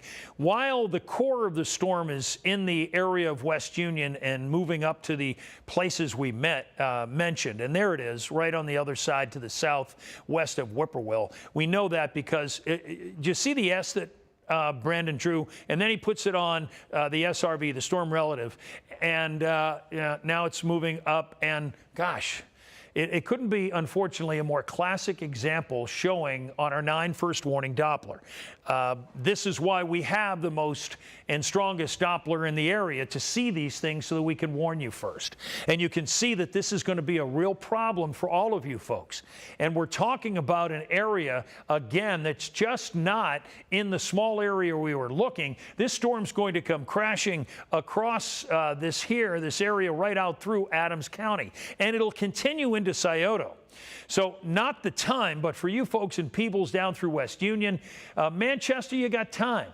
Folks, if you've got friends in Vanceburg, you want to call these folks in Scioto County, because I'm going to tell you, they're kind of in the land of the lost. It's difficult because they're not that close to the tri-state. They're really south of Columbus, and it's difficult sometimes to get information. We've got a precise kind of tornado warning now showing across the area that just came out. You'll notice here from West Union, they've refined the area because, as we were talking about, it was looking like it's heading more up to the northern part of that first warning. And now they've revised the warning because that's the pathway as we were talking. So for you folks within this area that we were looking at from West Union and then up through Mineral Springs now, Jones Corner, all across this area, now you're talking about being in the gun of this confirmed tornado in the area of West Union as it hopefully lifts back up. And you're going to get a strong set of winds, but not those dangerous twisting winds. Now, as we look at things, this storm is also up by Peebles. You folks are in the threshold. There's a good notch in here. There's some nice rotation going on in this storm, too. Obviously not as strong as what's going on down here. It's starting to stretch. What's that? It's starting to stretch and elongate. Yeah.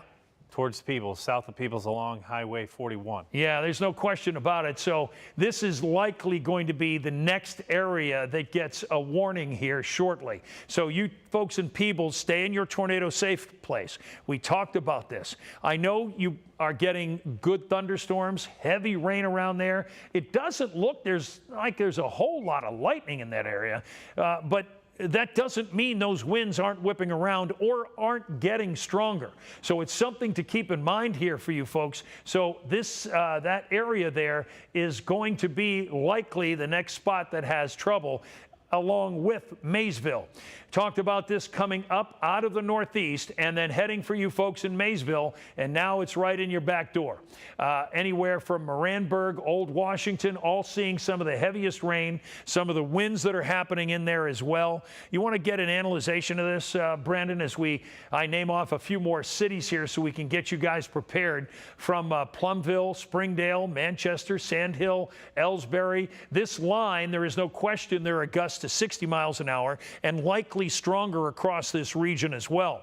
So this will move across like that lawnmower effect. It's going to be a big spread out of very strong winds. To give you an idea of what's going on in these storms, here's what's happening. The winds are coming out like this. They're blowing out like this. And this big lineup sets up. Now, sometimes when those winds blow back out, other things form out in front of it. We've already seen that to be the case a little bit north of there as well. Brandon? Yeah, I think we're starting to see another notch just to the west of southwest of West Union. Unfortunately, in the area that was just hit by a confirmed tornado. As I bop this back and forth, look just to the top left of Manchester. As we take the screen full, I want you to look at that notch. And as I bounce the radar back and forth, you'll see the energy riding north along that line, creating this inflow. As that inflow comes in, we're actually starting to see that shear rate turn into that S shape again. And that is all coming out from Ripley and moving to the north and east, right in basically the path of that same storm. It's weak right now, but I don't want people in West Union to kind of get lulled that they're out of it because the main threat has pushed to the north and east. You've got another one just to your south and west, and it's riding up towards the north and east. And as we take a look at storm relative velocity, it's messy. Look at that. But there's still some rotation there. Yeah, sure is. We're seeing that line up exactly with where the shear rate is. And as I bounce this back and forth, you can see that notching starting to pop out. And when we start to see a notch like that, that means there's strong inflow. We're starting to see rotation. And look directly north of there, the DBZ levels have completely shot up. That's where there's been some lightning intensification of that storm. So West Union, you are not out of the woods yet, even though the main threat moved to the north and east. You've got another one just to your southwest. Yeah, moving up through the northeast. Now, I've got a skid in here that can provide some information for us. It's down here by Moranberg, but it is on the path of that storm. The area that Brandon was talking about, of course, is right here. I was watching, and then Brandon popped on the lightning. I had mine on. I was sitting here watching the lightning just continue to increase, one of those factors that show us that the storm is increasing. It does look like right at about the center of the storm. Okay, so this is going to be jumping up. You folks in West Union, and it's a very good point of what Brandon mentioned here. This next storm is going to roll right over the top of you. Okay, you're at 8:16, so you're 13 minutes away. We're not seeing heavy rotation. You'll notice that TI, our tornado index. We're noticing, though, that there are some, let's see, it looks like likely some hail in that area to cause perhaps some dings on your car or anything else. That is moving up, and it's moving at another great clip at 54 miles an hour. So, yeah, and then it hits Peebles at 8:30. So, again, we're talking about another storm there moving into the area. You can see the lightning that's here across there in this same spot that we were talking about. So it's all moving in this fashion again, right over the top about where everything else was moving, including the storm that right now is still under a tornado warning. So looking at it, this is the tornado warning that is out until 8:15 out by on the other side of West Union. As it continues to move up through the county, you're now under that whole area of storminess in the part from West Union to the northeast. You folks, we've sufficiently, I think, warned, and I'm quite certain that you're in your tornado safe place. Here's the other area we're talking about. This line continues down through Maysville, and then as it continues, we see it start dropping off a little bit to the south. But one of the other notes is, again, something we've mentioned in the past, is the fact that chances are this storm will continue to stay strong and severe as this moves into a fresh area that hasn't been raked over by any other storms. We are looking at the entire tri-state and this line of storms from Columbus all the way down through Louisville. That's the line, the cold front that has moved through the tri-state. It went through a very populous area, greater Cincinnati, and now it's in the more rural sections that we're following along out by Brown and Adams County, and it's certainly going to move into Scioto County as well. There's not going to be too much more with this storm that we're going to be able to follow once it crosses into Scioto County. We will give you kind of an all clear at that point as it moves through, but we're staying with you until that finishes across the area. We've got a little bit more in the way to go. I noticed another tornado warning down to the south and southeastern Kentucky as well. This whole area, of course, if you'll remember, was under a moderate risk since yesterday.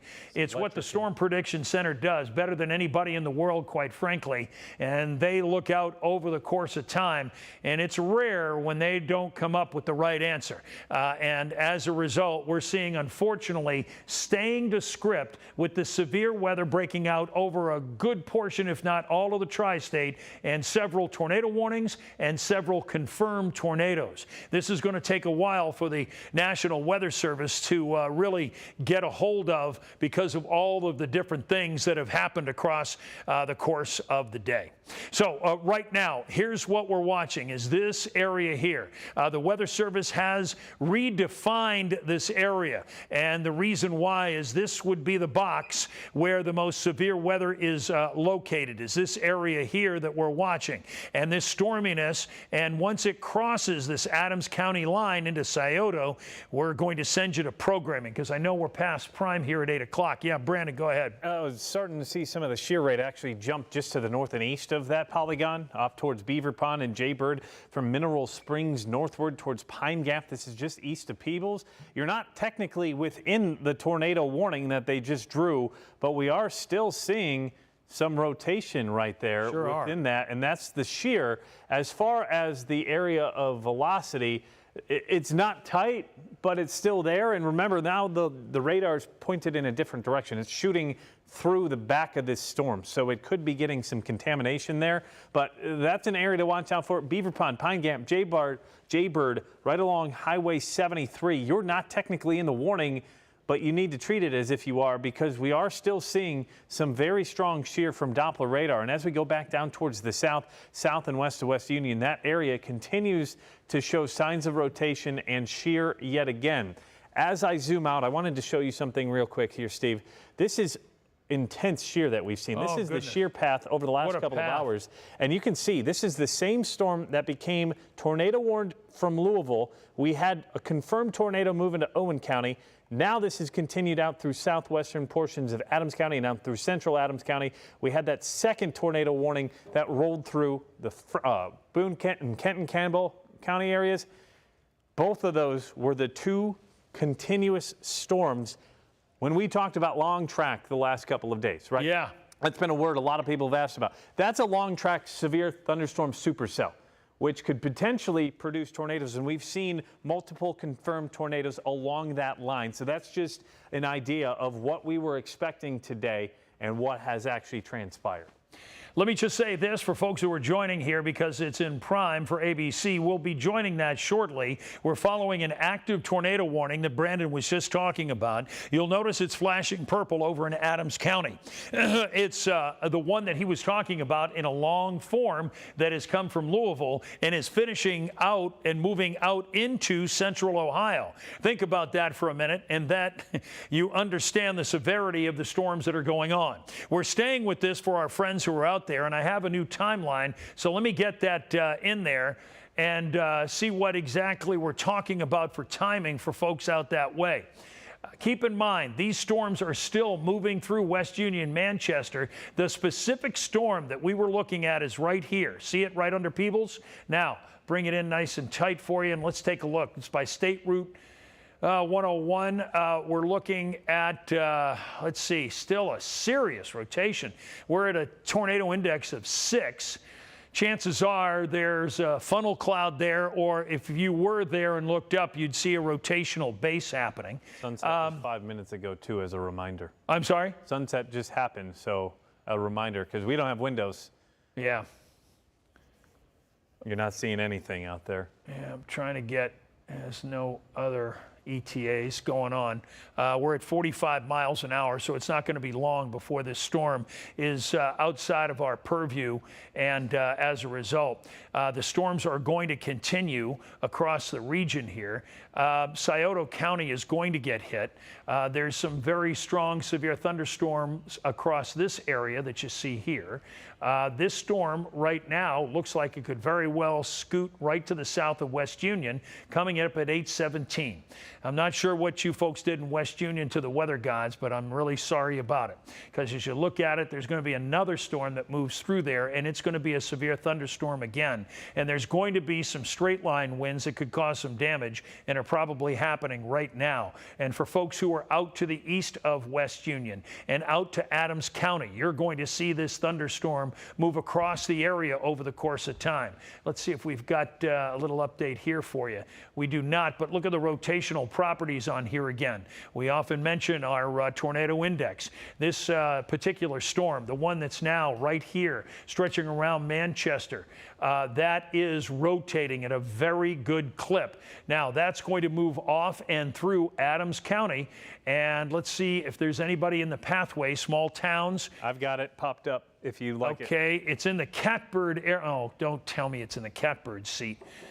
You'll notice it's right there. That's where the middle of the storm is. What have you got then, Brandon? Yeah, we've got links. Tulip, Cars, Squirrel Town, Seelig, Stout, Blue Creek, June's Corner. That's within 814 to 822. Now, these may not be towns, they may just be neighborhoods or some locations, but this is what the Doppler radar is popping up for the timeline for the strongest of those winds. We're looking at Sunshine at 822, Pink 825, and Jones Corner around 822. So links, you would probably be in line for the strongest winds, and that's in just about 3 to 5 minutes.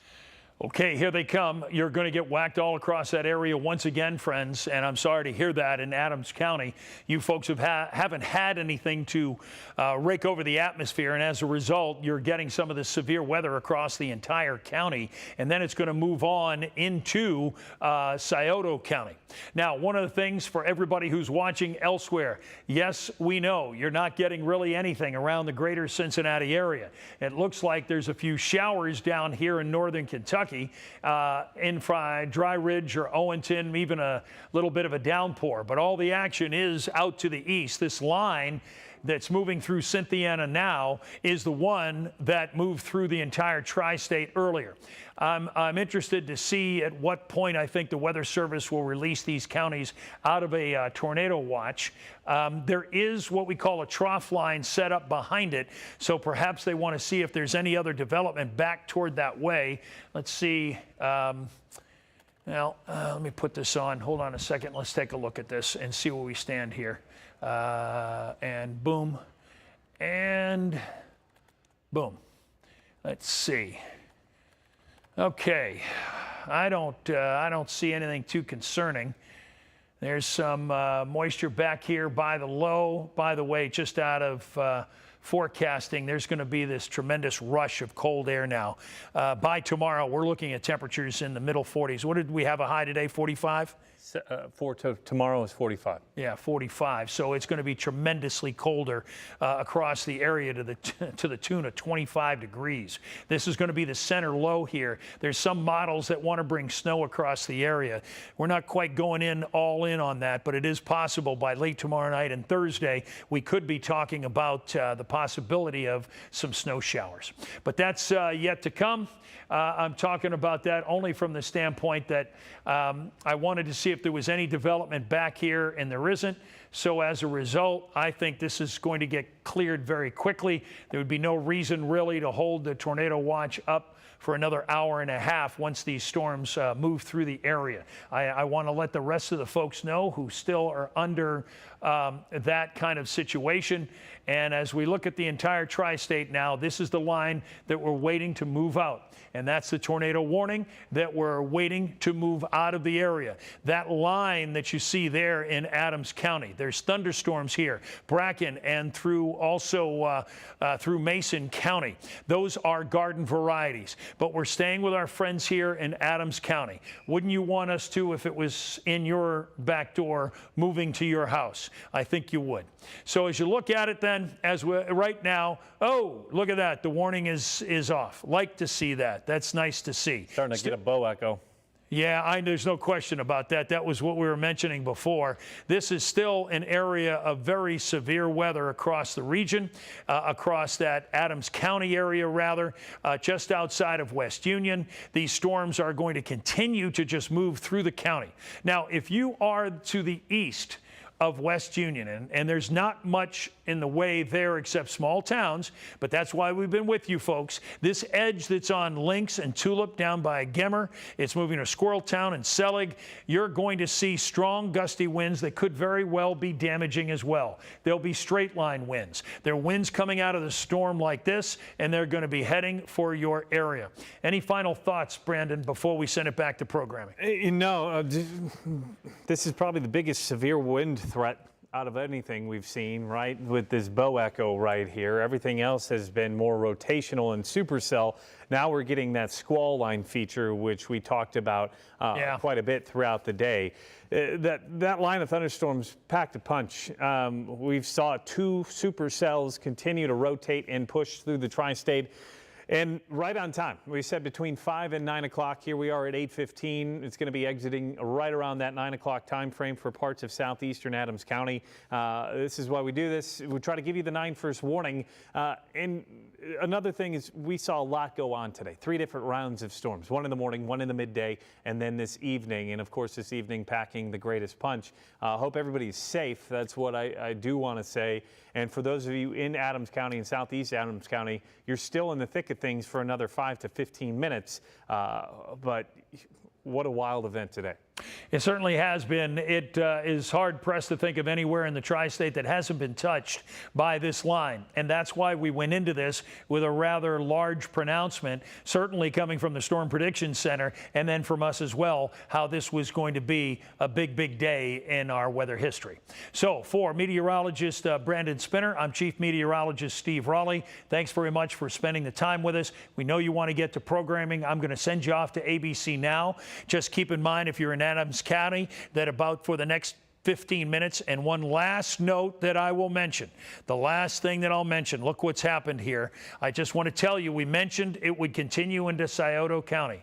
Right here, that is a tornado warning. So just stay out of Scioto County right now. If you live in Adams, this storm is all moving off to the east and northeast into an area that unfortunately we don't serve. But with that said, we wanted to notify folks who have friends and relatives there. This is, let me see what this is going to be out until. 8:45.